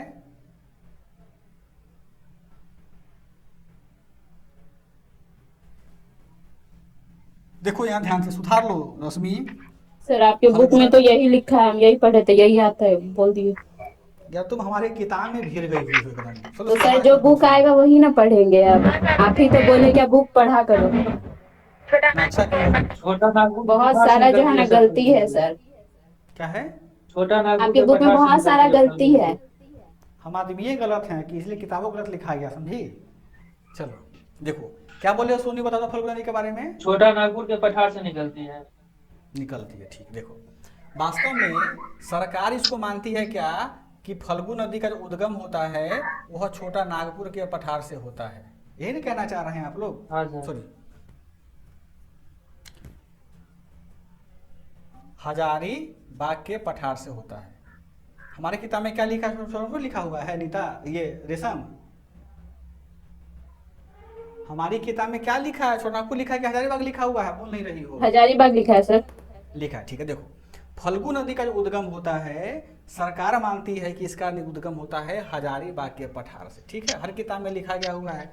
क्योंकि हमने उस नदी का आधार यह बनाया था ना रेशम कि देखो वो तो निकलती है झारखंड से, तो झारखंड सरकार में जब जाओगे ना जल संसार में, तो उसने यही रिपोर्ट में लिखा गया वह कहाँ से निकलता है, फल्गु नदी हजारीबाग के पठार से निकलता है। लेकिन वास्तविकता यह नहीं है कि वास्तविकता वहीं से निकल रहा हो। क्यों नहीं निकलता, हम आगे पढ़ेंगे उस चीज़ को। बल्कि हजारीबाग के पठार से फल्गु नदी का उद्गम नहीं होता है, ये अभी हम बता रहे हैं आपको, जानो कैसे नहीं होता है। हमने उसको इसलिए लिखा है, बाकी हर किताब में तुमको मिलेगा कि फल्गु नदी का उद्गम हजारीबाग के पठार से होता है, और इसको लोग सही भी मानते हैं। नहीं लिखा हुआ है सर, दृष्टि में लिखा हुआ है छोटा नागपुर पठार। नहीं सही है, देखो ना ये जो हजारीबाग का पठार जो है ना, ये किसका हिस्सा है सोनू? ये तो छोटा नागपुर पठार का हिस्सा है ना। पूरा का ये जो पूरा झारखंड है, झारखंड किस पर बसा हुआ लिखे है ना यहाँ पर, छोटापुर के पठार का हिस्सा है ये। देखो पलामू का हम पठार बोले, जसीडीह का पठार बोले, कोडरमा का, सब किसका हिस्सा है? छोटानागपुर के पठार। हाँ वो गलत नहीं है, समझो रेशम, यहाँ पर क्लियर तो समझ लो अच्छे तरीके से। सरकार कहती है 1000 रुपये का पठार का, लेकिन वास्तव में क्या है, जब एक ज्योग्राफी के स्टूडेंट के नाते जब इसको तुम डीपली पढ़ोगी ना, तो वास्तविकता यह है कि फल्गु नदी का उद्गम होता ही नहीं 1000 रुपये के पठार से, क्योंकि सरकार कहती है। और जेपीएससी के प्रीलिम्स वाले में, पश्चिमी जेपीएससी जब हुआ था, उसमें क्वेश्चन का आंसर भी जेपीएससी ने 1000 रुपये का पठार ही माना, सही भी है, वो गलत नहीं लिखा हुआ है। लेकिन हम एज ए ज्योग्राफी स्टूडेंट आपको बता रहे हैं कि फल्गु नदी का उद्गम हजारीबाग के पठार से नहीं होता है, बल्कि वहां से 2 नदी निकलती है। पहला नदी का नाम है नीलागंज, दूसरा नदी का नाम होता है मुहाने। जब वह नदी आगे बढ़ती हुई हमारे बिहार के गया जिले में प्रवेश करते, दोनों नदी जब मिलती है ना, तो वही गया में ही उस धारा को बोल दिया जाता है फल्गु। अच्छा, ये उत्तरी छोटा नागपुर के सर पहाड़ी से निकलता है, क्या निकलता है? मैंने उत्तरी छोटा नागपुर से दी, और हजारीबाग के पठारी लिखे हुए हैं बुक में। तो हजारीबाग के पठार उत्तरी में ना हुआ ये सारा का सारा इलाका? बोध गया के निकट सर, मोहना में जो आप बोल रहे हैं ना, मिलने के बाद ही फल्गु नदी बनता है, यही सही है। हाँ अब समझ में आया रेशम, हम तुमको गलत किताब नहीं लिख करके दिए हैं, गलत चूंकि कैसे सेल कर लेंगे। लेकिन अगर मान लो कि इतना हम डिस्क्राइब करेंगे तो एक तो ऐसी मेरी किताब मोटी हो गई, कोई पढ़ता नहीं है मोटा किताब, सर बहुत किताब लिखे हुए हैं। लेकिन समझ लो यहाँ ध्यान से, देखो यहाँ पर ध्यान से समझो नीता, फल्गु नदी क्या हुआ, इसका जो ओरिजिन हुआ कहाँ से, हजारीबाग के पठार से हुआ। यहाँ समझो ध्यान से, देखो ये हमारा क्या है, हजारीबाग का पठार है, ठीक है, हजारीबाग का पठार है। ऋतुराज का एक कहना है कि छोटा नागपुर के उत्तर से ही ना तुम बोले हो ऋतुराज जी तो सर। वास्तव में पूरा झारखंड जो है ना, पूरा झारखंड किस पर बसा हुआ है? ये छोटा नागपुर के पठार है ना जी, ये तो पता है ऋतुराज तुमको जी। लेकिन इसका सर्वाधिक ऊंचाई कहाँ पर है? निचला, जैसे रांची का पठार जब हम जाएंगे ना, ये यहाँ पर स्थित हमारा कौन सा है? छोटा नागपुर का पठार ही स्थित है। तो इसके ऊपर जाएंगे तो ये उतरे ना होगा हजारीबाग का पठार। तो इसलिए किसी किसी किताब में लिख दिया जाता है कि फल्गु का उत्पत्ति छोटा नागपुर के पठार के उत्तरी हिस्से से होता है, ये भी सही है। अब यहाँ देखो ध्यान से, इस हजारीबाग के पठार से हमारे उत्तर की ओर 2 नदी बहती है, क्योंकि इसका स्लोप कहाँ है? दक्षिण से उत्तर की ओर है। यहाँ से 2 नदी निकला, उस नदी का क्या नाम है नीता? एक नदी का नाम तुम्हारा हम क्या बताए हैं? नीला जंग, गंज मत लिखना, नीला जंग। और दूसरा नदी कौन सा निकलता है? मुहाने, मुहाने, ठीक, दोनों नदी बह जाती है। लेकिन इस दोनों नदी का क्या होता है, यहाँ देखोगी तुम, जैसे तुम आगे बढ़ोगी, ये सारा का सारा इलाका हमारा कौन सा जिला है? यह हमारा गया जिला है। तो जैसे आगे बढ़ोगी ना, तो गया भी यहाँ पठार है ना, तो जब यह भी पठार ऊंचा होगा, नीचे का जमीन क्या होगा? धंसेगा।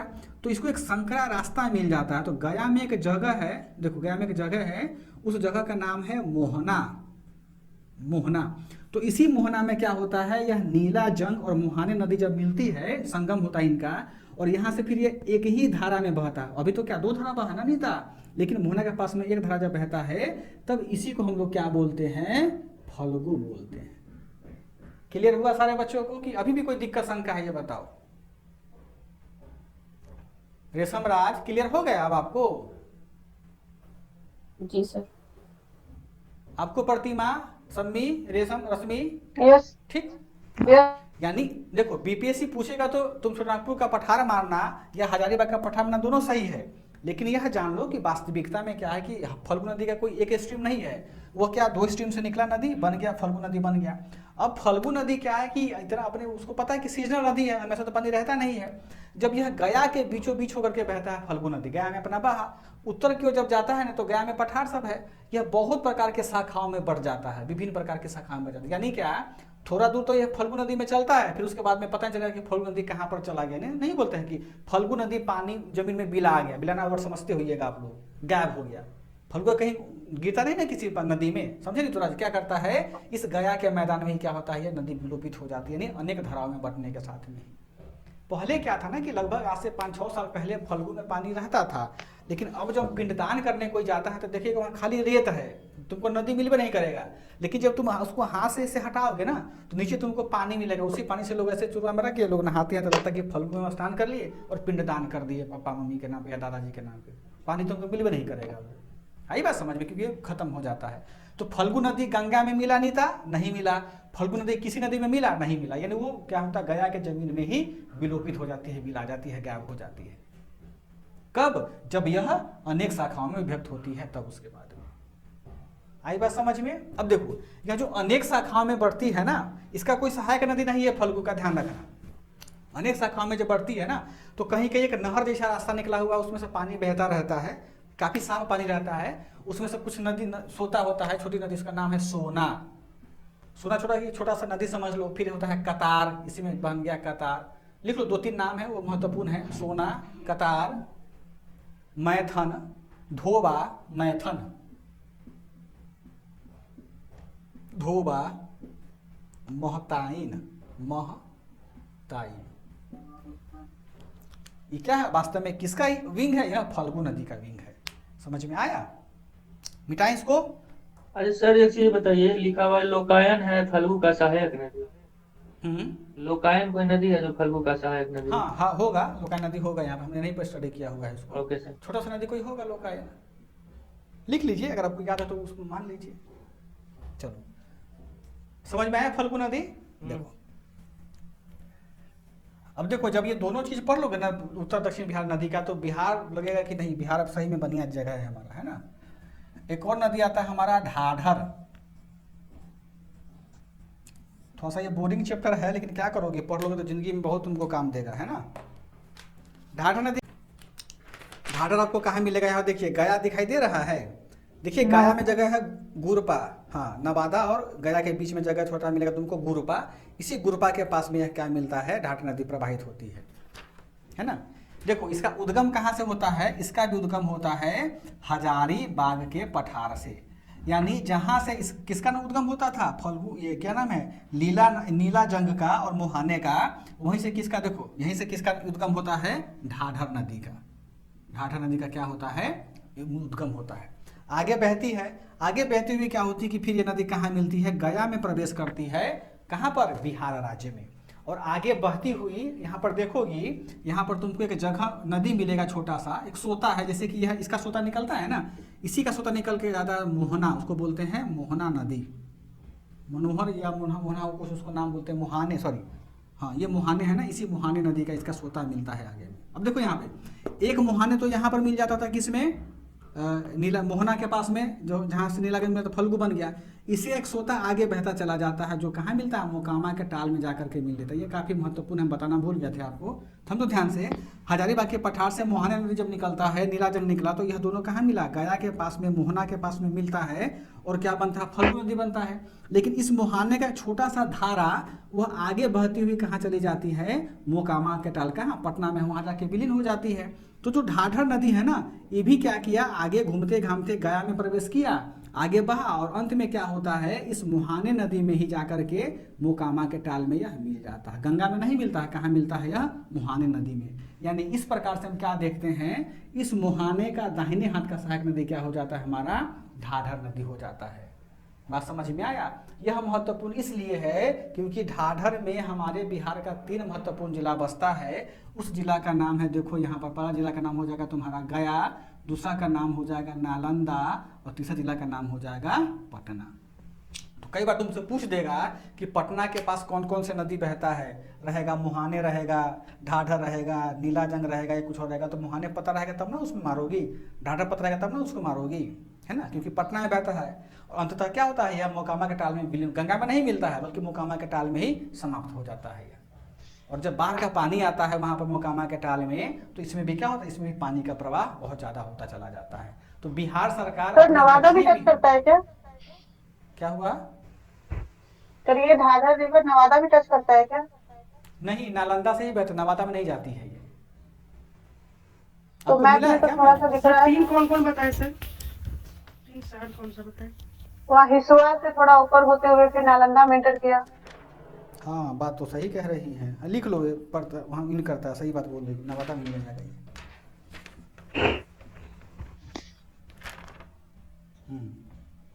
4 जिला हो जाएगा, लिख लो। क्या कोई कुछ बोला है? प्रतिमा से पहले कुछ बोल रहा था कोई आदमी? सर वो 4 जिले में एक डिस्ट्रिक्ट छूट रहा है। गया हो गया, नालंदा हो गया, नवादा हो गया, पटना हो गया, ढाढर,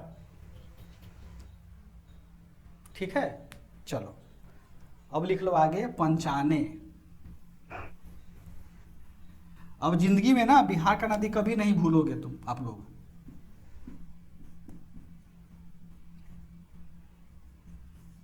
पंचाने, पंचाने कहाँ से निकलता है उद्गम? कोई आदमी प्राणी? छोटा नागपुर के पास। ये बिहार नोट में लिखा हुआ है। जी सर। हम कहीं नहीं निकलता है तब? अब तो इतना तो पता नहीं है, अब आप ही बताइएगा कहाँ से निकलता है। हम तो जो बुक में पढ़े थे बोल दिए।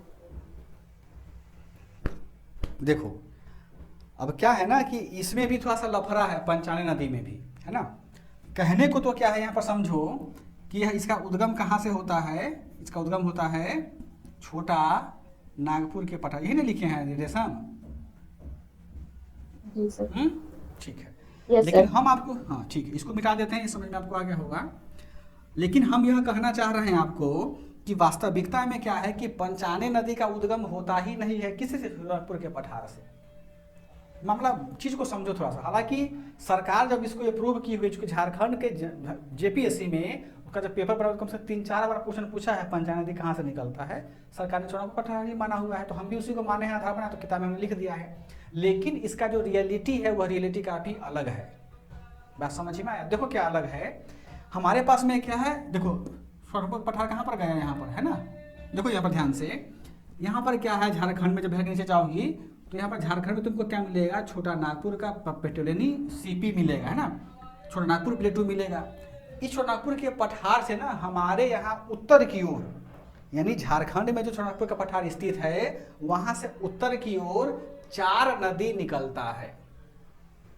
4 नदी क्या होता है, निकलता है। देखो ध्यान से आगे, 1 2 3 4 लिख दिया। देखो इस पहला नदी का नाम है ढाढर, जो भी हमने अभी पढ़ा है, क्लियर है।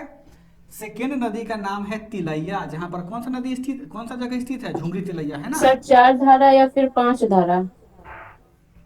अभी तो हम 4 धारा बताते हैं, फिर 5वां धारा हम आगे करेंगे, ठीक है। जी सर। धारा तिलैया, ठीक। अब देखो तीसरा धारा जो है उसको बोलते हैं धनराजे, है ना। चौथा धारा जो होता है, 4 नंबर हो गया। चौथा धारा जो है वो हमारा है खूरी।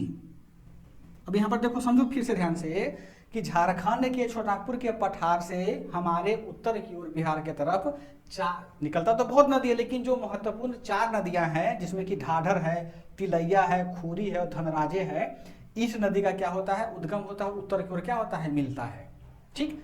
जब यह कहाँ जाता है, जब यह नालंदा के पास में, यहाँ देखो कि गया के बाद में तुमको नवादा जिला आएगा, मिलेगा ना यहाँ पर। जब नवादा के पास में क्या है, यहाँ नवादा के गिरियाक पहाड़ी कहाँ स्थित है, बतौर आदमी जान रहे हैं कहाँ है गिरियाक की पहाड़ी कहाँ स्थित है, कोई समझ रहे हैं? देखो यहाँ पर ध्यान से, यहाँ पर क्या है, नवादा जिला हमारा है। नवादा के जैसे ही ऊपर हल्का जाओगे तो तुमको कौन सा जिला मिलेगा आपको, नालंदा, ठीक है। हाँ, तो इसी नवादा के ऊपर और नालंदा के बीच में यहाँ पर एक तुमको छोटा सा पहाड़ी मिलता है, उस पहाड़ी का नाम है गिरियाक की पहाड़ी। हाँ, गिरियाक बोलो या गिरियक बोलो। यहीं पर तुमको क्या है, कौन सा विश्वविद्यालय है गया में, नालंदा नहीं, इसमें नालंदा में, नालंदा महाविहार, है ना, गिरियाक की पहाड़ी पर स्थित है। तो जब ये नदी क्या होती है, हमारे नवादा से प्रवाहित होते हुए, समझिए रे, समझो ध्यान से, गिरियाक के पहाड़ी पर क्या होता है, यह एक में मिल जाता है, फिर आगे यह क्या होती है, प्रवाहित होती है एक ही धारा के रूप में। तब इसको हम लोग क्या बोलते हैं, पंचाने। तब इसको हम लोग क्या बोलते हैं, पंचाने, ठीक। अब बताओ तो रेशम, आपको जो 5 धारा का नाम बताई हैं उसमें 5वां धारा कौन सा छूट रहा है हमसे, बताओ कि जो पढ़ी हुआ। सर बुक में तो मतलब 4 धारा लिख के इत्यादि लिख दिया है, और ये बताया गया है कि पंचाने जो नाम पड़ा है नदी का वो इन 5 धाराओं के कारण ही पड़ा है, इस वजह से बोल रहे थे। ठीक है, देखो यहाँ पर नदियाँ, यहाँ क्या कि हम तो 4 धारा बता दिए हैं, उसके अलावा एक और अच्छा सही बात बोलियो कि यहाँ आधी नदियाँ निकलती है, तो बहुत सारी नदियाँ निकलेंगी इसमें ना, तो सब नदियाँ महत्वपूर्ण नहीं। इसमें एक और नदी देख लो, क्या है, पंचक नदी बोलते हैं उसको, पंचक। यह पंचक चूंकि बहुत छोटा नदी होता है, उसका नाला की तरह वो बहता है, ये जो 4 नदी है उसका थोड़ा सा प्रवाह क्षेत्र अधिक है, लेकिन जो पंचक नदी होता है उसको थोड़ा नाला की तरह निकलता है, इसलिए उसको हमने मेंशन नहीं करा है। लेकिन 5 जब जो लिख लो यहाँ पर, ये जब आगे मिलता है यहाँ पर ना गिरिया की पहाड़ी पर, तब यह क्या बनाता है, पंचाने। पंचाने मतलब क्या कि पंच नदी, यानी 5 नदी इसमें मिला। आने का मतलब क्या कि आगे बढ़ रहा है, यानी 5 नदी हमेशा आगे की ओर क्या होता है, बढ़ता चला जाता है। सर आपका आवाज फिर गड़बड़ हो गया। सबको समझ दे रहा है, सबकी गड़बड़ दिखाई सुनाई दे रहा है आवाज हमारा? ठीक है, सुनाई देगा। ठीक सुनाई दे रहा है? नहीं घर घर तो नहीं ना हो रहा है अब? ठीक है। अब यहाँ पर देखो, जब नालंदा के पास में जाता है ना, नालंदा के पास में जब ये नदी पूरा का पूरा बह गया, तब आगे में कहाँ जाएगा, फिर यह जाता है कहाँ पर, मोकामा के टाल में जाकर के अपना पानी गिरा देता है। मोकामा का टाल इसीलिए ज़्यादा मतलब खतरनाक है, सोनू देख रहे हो ना, जितना नदी जाता है सब पानी कहाँ गिराता है, मोकामा के टाल में ही। यानी इतना महत्वपूर्ण नदी सब है, सब मोकामा टाल में हमेशा बाहर का पानी जमा रहता है। और यहाँ सबसे, यहाँ पर एक ध्यान दीजिएगा, आपके किताब में बीपीएससी में पढ़े हुईएगा आप लोग ना, कि चावल का कटोरा किसको कहते हैं? रोहतास को सर। बिहार में कहते हैं रोहतास को। बिहार। हाँ, आलू का कटोरा किसको कहते हैं? नालंदा, बिहार शरीफ। नालंदा को कहते हैं, बिहार शरीफ को। ठीक है, अच्छा। उसके बाद चीनी का कटोरा किसको कहते हैं बिहार में? पश्चिम चंपारण को। अगर हम आपसे पूछें कि बिहार में दाल का कटोरा किसको कहते हैं, तो क्या बताओगे? ये मोकामा टाल को सर। पटना पटना पटना क्षेत्र पूरा। देखो यहाँ पर ध्यान से, मोकामा जो हम क्या बोले हैं, ये दाल का क्षेत्र, सॉरी दाल का कटोरा क्षेत्र है ना, दाल का कटोरा। यहाँ ध्यान, मैप में देखो, यहाँ तो घचपच हो गया है। यहाँ पर तुमको एक जगह मिलेगा, उस जगह का नाम है लखीसराय, जिला मिलेगा आपको, दिख रहा है लखीसराय। लखीसराय में तुमको एक टाल मिलेगा, उस टाल का नाम है बरहिया। बरहिया की बरहिया बोलते हैं उसको। मिला मैप में? मिला सुनू? लखीसराय जिला के पास में आपको बरहिया टाल मिलेगा, ठीक। उसके बाद जब तुम यहाँ आओगी मोकामा टाल तक, पटना का मोकामा टाल तक, तो इन सारे इलाके को हम लोग बोलते हैं दाल का कटोरा। क्यों बोलते हैं? क्योंकि इसमें चना दाल, अरहर दाल, तूर दाल, मूंग दाल, जितने भी दाल दलहन किस्म की प्रजातियां होती हैं, उनकी बहुत बेहतर खेती होती है। क्योंकि उसका इन्वायरमेंट ही सरकार, ये प्रकृति ने ऐसा बना दिया है कि दाल की खेती के लिए काफ़ी वह क्या होता है, महत्वपूर्ण हो जाता है। क्लियर है? मिटाएं इसको। तो यह कहाँ मिलता है, किस नदी में मिला जाकर के प्रतिमा? यह वास्तव में कहाँ जाता है, मोकामा के टाल में यह नदी विलीन हो जाता है। कौन नदी? पंचाने नदी। ठीक है, मैं फिर से बना दें, घचपच ज्यादा हो गया है कि समझ लीजिएगा आप लोग।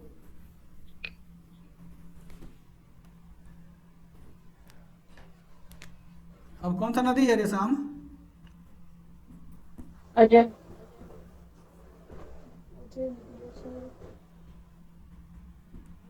सकरी नदी जानती हो? है ज्योति जानती हो? बता दो ज्योति, कहाँ सकरी नदी है?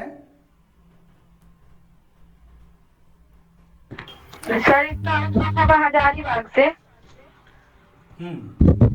देखो यहाँ पे इसका सबसे महत्वपूर्ण क्या है कि इसका भी उद्गम जो होता है वह होता है हजारीबाग के पठार। माइक ऑफ कर लीजिए ज्योति जी, घर कर रहा।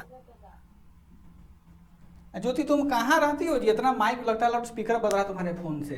फैन चल रहा है इसीलिए लग रहा होगा, रूम में ही। तो एसी चलाना लो, फैन को बंद कर दो। सर एसी सुविधा नहीं है। अच्छा, ऐसी सुविधा नहीं है।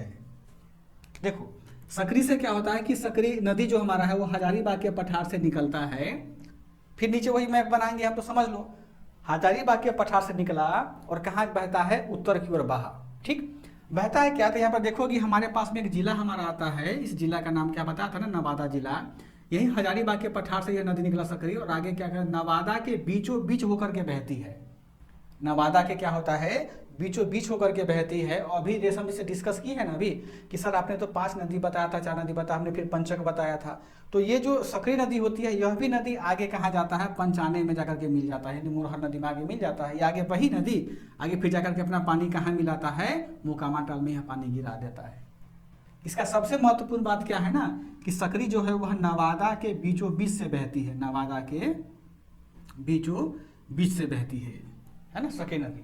इस सकरी नदी में क्या है कि 2-3 और जिले हैं जो इस पर स्थित है सकरी नदी में।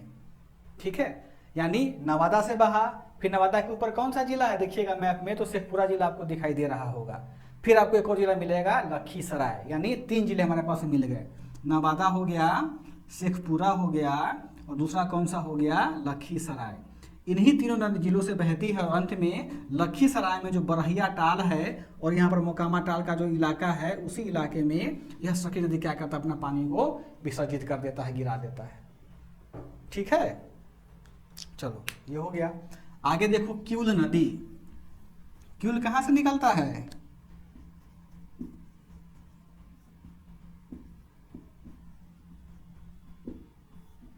क्यूल नदी कहाँ से निकलता है, जो बताओ तो, रेशम तो पढ़ी होगी, बताओ रेशम। हजारीबाग के पठार से। तीसरी पहाड़। ये ज्योति सबको एके में लपेट ली है ना, हजारीबाग बोली तो गलती तो उसको कह नहीं सकते हैं ना, उसी का हिस्सा है। लेकिन कुछ पार्टिकुलर जगह का नाम बताओ। हजारीबाग के खगड़िया शायद। सत पहाड़ी के पास ये खगड़िया सर। यहाँ पर देखिए ध्यान से, नवादा के बाद में ना हमारे पास एक जिला पड़ता है, उस जिला का नाम कौन सा है, जमुई जिला। यहाँ पर है ना, मैप में देखना अपने पास में, जमुई जिला दिखाई दिया, जमुई जिला। देखो समझो हमारे मैप में यहाँ जमुई जिला आ गया बिहार का। जमुई जिला के नीचे कौन सा जिला पड़ता है झारखंड का, देखोगे यहाँ पर, उस जिला का नाम है जसीडीह, है ना जिला जी एक ठो। यानी इस जसीडीह जिला में एक पहाड़ी है, बताया था ना यहाँ पर, कौन सा पहाड़ी है, जसीडीह की पहाड़ी, जसीडीह की पहाड़ी। तो इसी जसीडीह की पहाड़ी पर ना एक छोटा सा और पहाड़ी है जहां से यह नदी निकलता है, कौन, क्यूल नदी। उस पहाड़ी का नाम है तीसरी पहाड़ी। क्या नाम है, तीसरी पहाड़ी। फिर से समझ लो नीता कि हमारे पास झारखंड में जो जमुई जिला है, उस जमुई सॉरी झारखंड में जो जसीडीह जिला है, उसी जसीडीह जिला में हमारा जसीडीह की पहाड़ी स्थित है। और जसीडीह की पहाड़ी में क्या है, तीसरी पहाड़ी स्थित है। और तीसरी पहाड़ी से ही क्या होता है, हमारा क्यूल नदी का उद्गम होता है, क्यूल नदी का क्या होता है, उत्सर्जन होता है। ठीक, अब देखो यहाँ से निकला पहाड़ी से, तो भाई जब निकला तो यहाँ जमुई में भी क्या है, पहाड़ है ना, जमुई में भी पहाड़ है। तो आपसे पूछा जाता है कि क्यूल नदी झारखंड से निकलने के बाद बिहार के किस जिले में प्रवेश करती है, तो क्या बताओगी नीता, जमुई बताओगी। और जमुई में कहाँ मिलेगा, तो एक सतपहाड़ी नाम का जगह है जमुई जिला में, क्या है, एक पहाड़ी, उसका नाम क्या है, सतपहाड़ी। सतपहाड़ी वास्तव में क्या है कि यह 7 छोटी छोटी पहाड़ियों से मिलकर के बना हुआ है, इसलिए इसको क्या नाम बोल दिया गया है, सतपहाड़ी। तो इसी सतपहाड़ी से क्या करता है, यह क्यूल नदी जमुई जिला में प्रवेश करता है। और क्यूल नदी एक ऐसा नदी है दक्षिण बिहार का सोन नदी के बाद, जिसमें कि 12 मास पानी रहता है। बाढ़ में तो और ज्यादा पानी रहता है, लेकिन जब से कि अगर ये आता है नॉर्मल समय में भी इसमें अच्छा खासा संख्या में क्या रहता है, पानी रहता है। अब यहाँ देखोगी कि जैसे ये जमुई, ये क्या नाम है, कौन सा नदी, क्यूल नदी आगे बढ़ेगी तो जमुई के पास में तुम्हारा एक स्टेशन है, उस स्टेशन का नाम है क्यूल जंक्शन। नाम सुने होइएगा, क्यूल बोलते हैं, जमुई स्टेशन के पास में है ना क्यूल जंक्शन, कोई है जी। क्यूल जंक्शन के पास में एक और नदी बहती रहती है, उस नदी का नाम है अनजान नदी। तो जब यह क्यूल नदी क्या होता है, आगे बढ़ती हुई जसीडीह जंक्शन को पार करती है, तो वहां पर क्या होता है कि पार करने के बाद में पश्चिम से पूरब से अनजान नदी क्या होता है, इस क्यूल नदी में आकर के मिलती है और इसका पानी का प्रवाह और ज्यादा तेज कर देता है। तो इसी के आगे में देखो कि जमुई के आगे में क्या बना हुआ है, क्यूल जंक्शन बना हुआ है। देखो क्यूल जंक्शन के बाद में कि बहुत लंबा लंबा पानी का सोता जाता रहता है वो, क्योंकि इसका अनजान नदी का प्रवाह होता है, अनजान नदी का नाम है ना। यानी यह जो क्यूल नदी है, वह क्यूल नदी हमारे बिहार के 3 जिलों से होकर के बहता है। कौन कौन जिला हो गया, एक तो हमारा हो गया जमुई, दूसरा हो गया लखीसराय, तीसरा हो गया शेखपुरा। यहाँ देखोगी जमुई के पास में ही, जमुई के जस्ट लगा हुआ ऊपर में जिला कौन सा, एक हमारा है लखीसराय, और लखीसराय के बगल में जिला हमारा शेखपुरा। यानी जमुई हो गया, शेखपुरा हो गया, लखीसराय। और लखीसराय में एक जगह है, लखीसराय में एक जगह है, उस जगह का नाम है सूरजगढ़। सूरजगढ़ या कहीं कहीं किताब में सूरजगढ़ा लिखा हुआ रहता है, सूर्यगढ़ा कहते हैं सर उसको। हाँ, सूरजगढ़ा। यह कहाँ स्थित है नीता, लखीसराय में। तो इसी लखीसराय में सूरजगढ़ा में जब पहुंचती है, तब यह क्यूल नदी कहाँ मिल जाती है ना। आया समझ में। देखो फिर से बताते हैं, जसीडीह में हमारा जसीडीह की पहाड़ी है, वहाँ पे एक और छोटा पहाड़ी, तीसरी पहाड़ी से निकलता है कौन, हमारा क्यूल नदी। क्यूल नदी जमुई के सत पहाड़ी में क्या करता है, बिहार में इंटर करता है। जमुई से फिर से पहले शेखपुरा में गया और शेखपुरा में से कहाँ बहता है, क्यूल ये लखीसराय में चला बहता है और बहती हुई जब लखीसराय के सूरजगढ़ में पहुँचता है तब वहाँ पर गंगा समूह मिल जाती है। और लखीसराय जंक्शन से पहले क्यूल नदी में अनजान नदी आकर के मिलता है और उसका पानी का वेग क्या हो जाता है और तीव्र हो जाता है। यही क्या है, काफी महत्वपूर्ण हो जाता है क्यूल नदी का, है ना, दक्षिण बिहार का। नीता समझ में आया तुमको कि सो गई हो पढ़ते पढ़ते? आ गया। कुछ नहीं रही हो कुछ आपको प्रतिमा? Yes sir.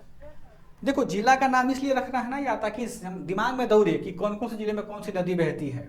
तो नदी का ना कि जितना ज्यादा प्रभाव होगा उतना ही वह जिला विकसित होगा, उतना ही जिला वो अविकसित होगा, यही अंतर होता है। अब बताओ तो कौन सा नदी बताई थी? अजय कुमार,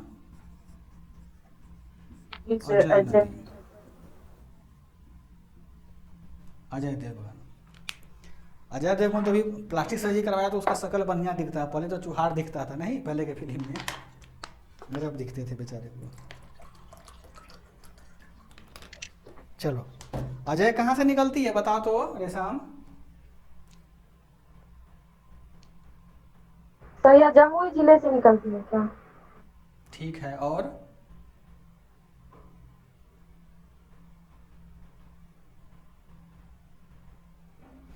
देखो जमुई के क्या नाम है, अजय नदी के बारे में सबसे महत्वपूर्ण यह है ना कि इसका उद्गम होता है कहाँ पर, जमुई जिला में, है ना। समझो नीता, अजय नदी जो हमारा है उसका उद्गम होता है जमुई जिला से। तो जमुई जिला से कहाँ होगा बताओ तो? जमुई जिला में यह जो सतपहाड़ी है ना, इसी सतपहाड़ी में एक छोटा सा जगह पाया जाता है, उस जगह का नाम है चकाई पहाड़ी। चकाई पहाड़ी, समझो ध्यान से, यह जो अजय नदी है उस अजय नदी का उद्गम हमारे बिहार के झारखंड से होता, सॉरी बिहार के झारखंड बोलते हैं, बिहार के जमुई जिला में स्थित चकाई पहाड़ी से होता है और यह नदी दक्षिण की ओर जाती है। दक्षिण का मतलब क्या हुआ नीता? ये नीचे बहेगा ऐसे, है ना, ऊपर नहीं जाएगा। कहाँ जाएगा? यह नीचे जाएगा। और अजय नदी इतना महत्वपूर्ण माना जाता है कि यह नदी हमारे नीचे जाने के क्रम में वह कहाँ चली जाती है? बताओ तो किसके जिले से बहती है यह राज्य से? नीचे की ओर बहेगा तो नीचे कौन सा जिला है बताओ? झारखंड। झारखंड के आगे कौन सा जिला राज्य है हमारा? वेस्ट बंगाल। यानी अजय नदी जो है बिहार में ज्यादा महत्वपूर्ण नहीं है, लेकिन अजय नदी जो है झारखंड और पश्चिम बंगाल में काफी महत्वपूर्ण नदी मानी जाती है। क्यों? क्योंकि यहाँ के आसपास के जो रहने वाले किसान लोग हैं उनको खेती में सिंचाई करने के लिए अजय नदी क्या उपलब्ध करवाता है? पानी उपलब्ध करवाता है। अब यह देखोगी जब यह पश्चिम बंगाल में जाएगा ना तो पश्चिम बंगाल में फिर वही मालदा के पास में यह कहाँ मिल जाएगा? गंगा से मिल जाएगा। अब देखो अब यही पर का मामला खत्म हो जाता है। यानी हमारे बिहार में ना नीता दो ऐसी नदियां हैं, समझो ध्यान से, दो ऐसी नदियां हैं जो एक उत्तर की ओर बहती है बिहार से निकल करके, एक नदी कहाँ बहती है? दक्षिण की ओर बहती है। समझो ध्यान से, हमने बताया था कर्मनासा नदी, कर्मनासा नदी कहाँ से निकलता है? कैमूर से निकलता है। यह नदी कहाँ बहा? उत्तर की ओर बहा। अजय नदी कहाँ से निकला? बिहार से निकलता है ना। ये नदी कहाँ बहा? जमुई से, ये दक्षिण की ओर चला गया। तो आपसे अगर पूछेगा कि बिहार से नदी, बिहार राज्य से नदी का उद्गम किस दिशा में होता है, ऑप्शन रहेगा उत्तर दिशा में, दक्षिण दिशा में, पूर्व दिशा में, पश्चिम दिशा में, तो ये रहेगा। तो क्या ऑप्शन मारोगी? स्पेशली बिहार वाले में क्वेश्चन नहीं समझी हो हमारा कोई आदमी? अगर आपसे पूछे कि बिहार, ठीक है, बिहार का जो पूरा भौगोलिक क्षेत्र है नीता, उस बिहार के पूरे भौगोलिक क्षेत्र में बिहार से कितनी नदियों का उद्गम होता है बताओ पहले? जो अभी तक हम पढ़े हैं बस उसी का नाम बताओ। दो नदी का पढ़े हैं ना, एक कर्मनासा का पढ़े हैं और दूसरा किसका पढ़े हैं? अजय नदी का पढ़े हैं। कर्मनासा कहाँ से निकलता है? कैमूर से। अजय कहाँ से निकलता है? अजय कहाँ से निकलता है? जमुई। कर्मनासा कहाँ बहता है? उत्तर की ओर बह गया। और जमुई, अजय कहाँ बह गया? दक्षिण की ओर बह गया। दक्षिण की ओर। बिहार से ना, हमारे बिहार के दक्षिण बिहार से ना दो नदियां बिहार के मूल से निकलने, बिहार के भूमि से ही निकलता है। एक नदी उत्तर की ओर जाती है, एक नदी कहाँ जाती है, दक्षिण की ओर जाती है। तो जो नदी उत्तर की ओर जाती है उसको क्या हम लोग बोलते हैं, उसको हम लोग बोलते हैं कर्मनाशा। दक्षिण की ओर जाते हैं उसको क्या बोलेंगे, उसको अजय बोलेंगे। यही काफी महत्वपूर्ण था, इसीलिए हमने इसको क्या किया है, डिस्कस करवाया है। ठीक है, अब देखो चूंकि जमुई से निकलेगा तो इसका तो कोई सहायक नदी तो होगा नहीं बिहार में, लेकिन झारखंड में इसकी कुछ सहायक नदियां हैं और बंगाल में जो काफ़ी महत्वपूर्ण है वो वहाँ के इकोनॉमी के लिए महत्वपूर्ण हो जाता है। लेकिन फिर भी लिख लीजिए, सहायक नदी पूछा जाता है कई बार, चूँकि बिहार से निकलता है ना। लिख लो बायां और दायां, बायां दायां। बायां में लिख लीजिए पत्थरो, पत्थरो पत्थरो पत्थरो और जयंती। दो नदी हो गया, बायां से मिलता है पत्थरो और जयंती। ठीक, अब देखो दायां में लिख लीजिए एक और नदी है तुमुनी। दायां में हो गया तुमुनी, तुमुनी। और एक और महत्वपूर्ण नदी होता है उसका नाम है कुनूर। कैसे लिखते हैं कुनूर हिंदी में, कुनूर, हाँ कुनूर हो गया। सर दरुआ हिंगला भी इसी की सहायक नदी है ना? क्या? दरुआ और हिंगला इसी की सहायक नदियां हैं। हाँ इसी का है, लिख लीजिए। समझ में आ गया आपको ऋतुराज?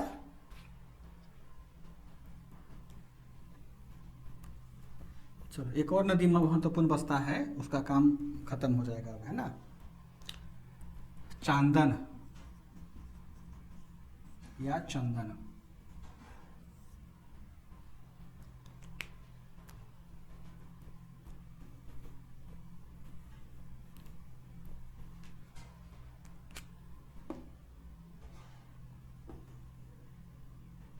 देखो हमने कहा कि एक और बात तुम्हें बताओ, उसका नाम है क्या है, चांदन या फिर चंदन बसता है। यहाँ देखो कि हमारे पास में एक लास्ट जिला पड़ता है बिहार का, उस जिला का नाम है बांका, है ना, बांका। इसके आगे कौन सा राज्य शुरू हो जाता है हमारा, वेस्ट बंगाल। यहाँ जाओगे तो तुमको गोड्डा मिलेगा, गोड्डा बंगाल में पड़ता है। ठीक, अब यहाँ पर देखोगी कि चांदन नदी का उद्गम कहाँ से होता है, चांदन नदी का उद्गम कहाँ से होता है, तो इसका भी उद्गम चांदन का होता है हमारे बिहार के बांका से ही, है ना, बिहार के बांका से ही होता है। यहाँ देखो कि बांका में एक पर्वत, उस पर्वत का नाम है मंदार पर्वत। मंदार पर्वत क्या पर्वत है उस बांका का, यहाँ पे देखो यहीं पर मिलेगा आपको। उस पर्वत का क्या नाम है नीता, मंदार पर्वत। यहाँ बहुत बहुत फेमस ये पर्वत है, यहाँ मंदार मेला भी लगता है, मंदार पर्वत। नबिता कह दी कि सर आइए घुमा देंगे, कोई मिलेगा समय तो जाके घूमेंगे। देखो ये मंदारा पर्वत से क्या होता है, वह हमारा चांदन या चंदन नदी का उद्गम होता है, वह निकलती है। ठीक, अब बताओ कि मंदार पर्वत से निकला, तो मंदार पर्वत से निकलने के बाद में यह नदी कहाँ जाता है, अपना प्रवाहित होता है, किधर बहेगा जरा बताओ तो हमको। मंदार पर्वत से नदी उत्तर की ओर बहेगा कि दक्षिण की ओर बहेगा चांदन नदी? उत्तर की ओर। हाँ ये महत्वपूर्ण है काफी, कि बांका से यह नदी निकला, बांका से प्रवाहित होकर के आगे जब यहाँ पर भागलपुर के पास देखोगे आएगा ना, यहाँ पर काफी छितरा हुआ है, तो भागलपुर में गंगा से नहीं मिलता है, बल्कि भागलपुर में जहाँ देखो ये सोतीस बहुत बना हुआ है, दलदल भाग हो गया हुआ है, इसी दलदले में विलुप्त हो जाता है। जब बाहर का पानी आता है, बाहर का महीना, तब तो तुमको दिखाई देगा क्या कि जो अजय चांदन नदी है वह गंगा में मिल रहा है, परंतु ऐसा बात है नहीं वास्तविकता में। वास्तविकता में क्या होता है कि जहाँ भागलपुर में जो दलदली क्षेत्र है, वही दलदली क्षेत्र में क्या होता है, यह अपना पानी गिरा करके विलुप्त हो जाता है। और इसी चांदन नदी को ही वर्तमान में ना आर्कियोलॉजिकल सर्वे ऑफ इंडिया ने चंपा नदी के नाम से बोला कि यह वास्तव में क्या है, चंपा नदी है ना। अब बताओ तो कि अब तो हमने 2 नदी पढ़ा था, अब तो हो गया 3 नदी, यानी बताओ तो बताइए तो प्रतिमा, बिहार की कौन सी 3 नदी है जिनका उद्गम बिहार में होता है, बताइए जल्दी से फटाक से। कर्मनाशा, अजय और चांदन। अजय और चांदन। देखो कर्मनाशा का, अजय का, चांदन का, कर्मनाशा का, अजय का और चांदन नदी का हो गया। कहाँ कहाँ से बताओ तो, किस जिले, यानी बिहार का कौन सा जिला नदी का उद्गम क्षेत्र है या उद्गम स्रोत है? कर्मनाशा कैमूर से निकलेगी और अजय जमुई से और चांदन बांका से, और इसमें से जो अजय है वो दक्षिण की ओर बहेगी, कर्मनाशा और चांदन उत्तर की ओर, उत्तर की ओर बहेगी, है ना। तो क्वेश्चन अब बीपीएससी कैसे भी पूछेगा घुमा करके, मेरे ख्याल से आप लोग उसको बना लीजिएगा, ठीक है। तुमको समझ में आया नदी ये समी नदी समझ में आ गया है आपको? इसकी तो आवाज़ नहीं निकलता इस लड़की का। देखो यानी आज हम लोगों ने क्या किया, कल और आज की क्लास में बिहार का जो नदी तंत्र है वो नदी तंत्र हम लोग को समझने का प्रयास किए हैं। तो उम्मीद करते हैं कि यह नदी समझ में आप लोगों को आया होगा, बिहार का कि बिहार का नदी कैसे काम करता है। तो खुद से पढ़ोगे तो ठीक है, पढ़ाई तो कर ही लोगी, लेकिन जब क्लास में डिस्कस होता है तो वो चीज़ें ज़्यादा लंबे समय तक याद रहती हैं, बहुत सारा चीज़ें मिलता है, चीज़ आपको नया सीखने को मिलेगा। आपका बस यही होमवर्क रहा कि आप इसको बार बार पढ़िए, रिपीट कीजिए, समझिए सम्मी। अब जो हम डिस्कस किए हैं ना, अब डिस्कस करने के बाद में जब इसको बनाइएगा तब आपसे क्वेश्चन बन जाएगा, ठीक। अब देखो मेरे पास कुछ पेज हैं, उस पेज में हमने लिखा हुआ है कि जैसे कि 63वीं से लेकर 39वीं से लेकर के 66वीं बीपीएससी तक बीपीएससी ने बिहार से नदी से कौन कौन क्वेश्चन पूछा है अभी तक, उसको थोड़ा सा हम चर्चा कर लेते हैं, पूछ लेते हैं आप लोगों से, ताकि समझ में तो आए कि आप लोग बना पाएंगे कि नहीं बना पाएंगे, ठीक है। देखो अच्छा बताओ तो कि 40वीं बीपीएससी में क्वेश्चन पूछा था कि निम्नलिखित में से कौन सी नदी गंगा में मिलती है ना। ऑप्शन था गंडक नदी, सोन नदी, पुनपुन नदी, घाघरा नदी, और इनमें मतलब लगभग ऑल ऑफ दीज भी था इसमें। क्वेश्चन नहीं समझी हो ये बताओ, क्वेश्चन सुनी हो कि नहीं सुनी हो ये बताओ, फिर से बोले। जी सर। सुनो कि निम्नलिखित में से कौन सी नदी गंगा में मिलती है, गंडक, सोन, पुनपुन, और ऑप्शन डी था इनमें से सभी। सर सोन भी मिलती है गंगा में और गंडक भी मिलती है। तो आंसर क्या मारोगी? ऑल ऑफ दीज होगा सर, ई नंबर। हाँ ई नहीं था ना, उसमें डी था, उसमें डी था, ए बी सी जो भी मतलब जिसमें भी ऑप्शन होगा वो। ठीक है, तभी होगा सर। ठीक है। ये बताओ एक और क्वेश्चन था कि गंगा में उत्तर से आकर मिलने वाली निम्नलिखित में से कौन सी नदी नहीं है। सुनो ध्यान से, गंगा में उत्तर से आकर के मिलने वाली निम्नलिखित में से कौन सी नदी नहीं है, यह क्वेश्चन 46वीं बीपीएससी में पूछा गया हुआ था। ऑप्शन था गंडक, उसके बाद था कोसी, महानंदा, और एक और नदी था सोन। क्या इसका आंसर होगा? सोन, क्योंकि वो दक्षिण में है। क्या होगा समी बताओ? सोन होगा सर। हाँ सोन होगा, ठीक है, क्योंकि वो दक्षिण में है। हाँ दक्षिण से है। अगला एक और क्वेश्चन है, ये है ना 48, हाँ ये 47वीं बीपीएससी में क्वेश्चन पूछा गया था कि निम्नलिखित में से कौन सी नदी उत्तर प्रदेश के साथ सीमा बनाती है ना। निम्नलिखित में से कौन सी नदी उत्तर प्रदेश के साथ, नदी। तुम लोग सही में बैल बुद्धि आ रही है, प्रश्न तो बोलने दो। अगुआ आ रहा है क्या नीता, हड़बड़ी में एकदम नहीं यार, अगुआ तो बैठी रहो 5 मिनट, क्या दिक्कत है।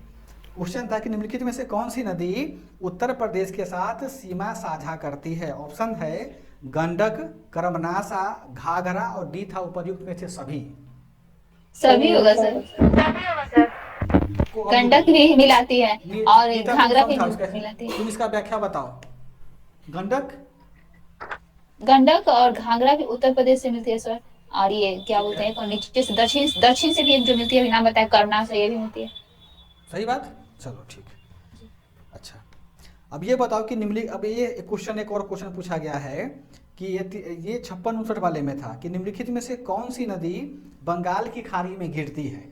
सोन है, ऑप्शन नंबर ए सोन है, ऑप्शन बी है पुनपुन, ऑप्शन सी है तुम्हारा कि चांदन, ऑप्शन डी है तुम्हारा गंगा। बताओ तो सब। गंगा। गंगा चांदन भी गिरती है ना गंगा के अलावा। खाली गंगा ही गिरती है बंगाल की, गंगा गिरती है, चांदन तो ऊपर चली। चांदन कौन बोला है? नहीं बोला है। हाँ ये भागलपुर में खत्म हो जाती है, सॉरी सर। इतना चिल्ला करके तुम लोग को पढ़ाए हैं 2 घंटा नदी में, तब गलत बता दी हो, पाप लिखेगा तुम सबको। बताओ 61वीं बीपीएससी का क्वेश्चन है कि निम्नलिखित में से कौन सी नदी गंगा में फतुहा के पास मिलती है। क्वेश्चन सुनना, कौन सी नदी गंगा में फतुहा के पास मिलती है, ऐसा रटी हुई हो। ऑप्शन है सोन, पुनपुन, घाघर और गंडक। बताओ क्या होगा इसका? पुनपुन होगा। लखीसराय में फतुहा के पास मिलती है। पुनपुन बड़ा, हाँ पुनपुन नदी होगा, ठीक है, सही बात है ना। चलो अब 65वीं बीपीएससी का क्वेश्चन है कि निम्नलिखित में से कौन सी नदी गंगा घाटी की उपनदी है। सुनो ध्यान से निम्नलिखित में से कौन सी नदी गंगा घाटी की उपनदी है? ऑप्शन ए है गंडक, ऑप्शन बी है घाघरा, ऑप्शन सी है उत्तरी कोयल, ऑप्शन सी है दक्षिणी कोयल, ऑप्शन डी है ई है उपयुक्त में से कोई नहीं एक से अधिक। क्या इसका आंसर होगा? क्वेश्चन क्वेश्चन सर फिर से बता दीजिए। हाँ।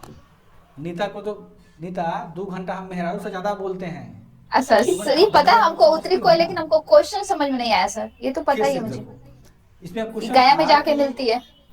सुन लो, क्वेश्चन पूछा था बीपीएससी ने कि निम्नलिखित में से कौन सी नदी गंगा की उपनदी नहीं है, यानी गंगा की सहायक नहीं नदी है ना, सॉरी, निम्नलिखित में से कौन सी गंगा की उपनदी है? ठीक है, ऑप्शन था गंडक, घाघरा, उत्तरी कोयल, दक्षिणी कोयल और ई।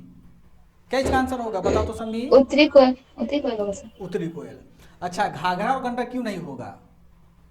क्योंकि ये सहायक इसलिए कि नदी है, गंगा में नदी नहीं है। गंगा में आके मिल जाती है, और इसके हाँ। मतलब किसी अदर नदी में ये नहीं मिलती है। हाँ, यानी गंडक और घाघरा क्या होता है, सीधे डायरेक्ट गंगा में मिलता है ना, लेकिन उत्तरी कोयल क्या है, पहले मिलता है सोन में, तब जाके सोन किससे मिलता है? गंगा से, यानी वास्तव में क्या उपनदी होगा ये। दक्षिणी कोयल होगा नहीं होगा, लेकिन किताब वाला में क्या मारा हुआ है, सब दक्षिणी कोयल मारा हुआ है। ठीक है, चलो, गंगा नदी किस जिले में सबसे लंबी है? क्वेश्चन पूछा है तुमसे 65वीं बीपीएससी में, सेकेंड बार जो हुआ था उसमें, बताओ। पटना में। हाँ, और गंगा किनारे कितना जिला स्थित है? 12। अच्छा, गंगा नदी किस जिला में सबसे छोटा है? ये सबसे छोटा हो जाएगा सर। ऑप्शन देंगे सर। ऑप्शन है बक्सर, भोजपुर, उसके बाद लखीसराय, बूंदी। बताओ।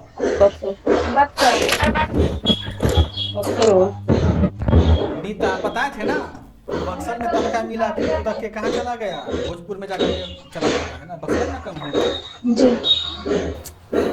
चलो, निम्नलिखित में से कौन सी नदी, आंख बंद कर लो, बहुत फटक होता है। बिहार में कौन सी नदी उत्तर की ओर बहती है?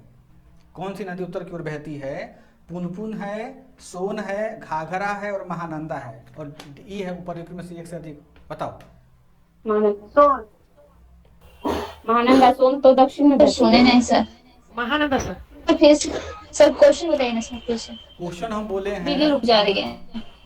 तो बोले हैं क्वेश्चन कि कौन सी नदी, बिहार के कौन सा नदी बिहार में उत्तर की ओर बहने वाली नदी है? ऑप्शन है Son. Pratima, patiently listen my question, after that you should give this answer, right? Question सुनिए क्या है। क्वेश्चन था हमारा कि निम्नलिखित में से बिहार की कौन सी नदी उत्तर की ओर बहती है? उत्तर की ओर, वर्ड में ध्यान रखना। ऑप्शन है घाघरा, गंडक, पुनपुन, सोन और ई है ऊपर से एक शब्द कोई नहीं। बताओ।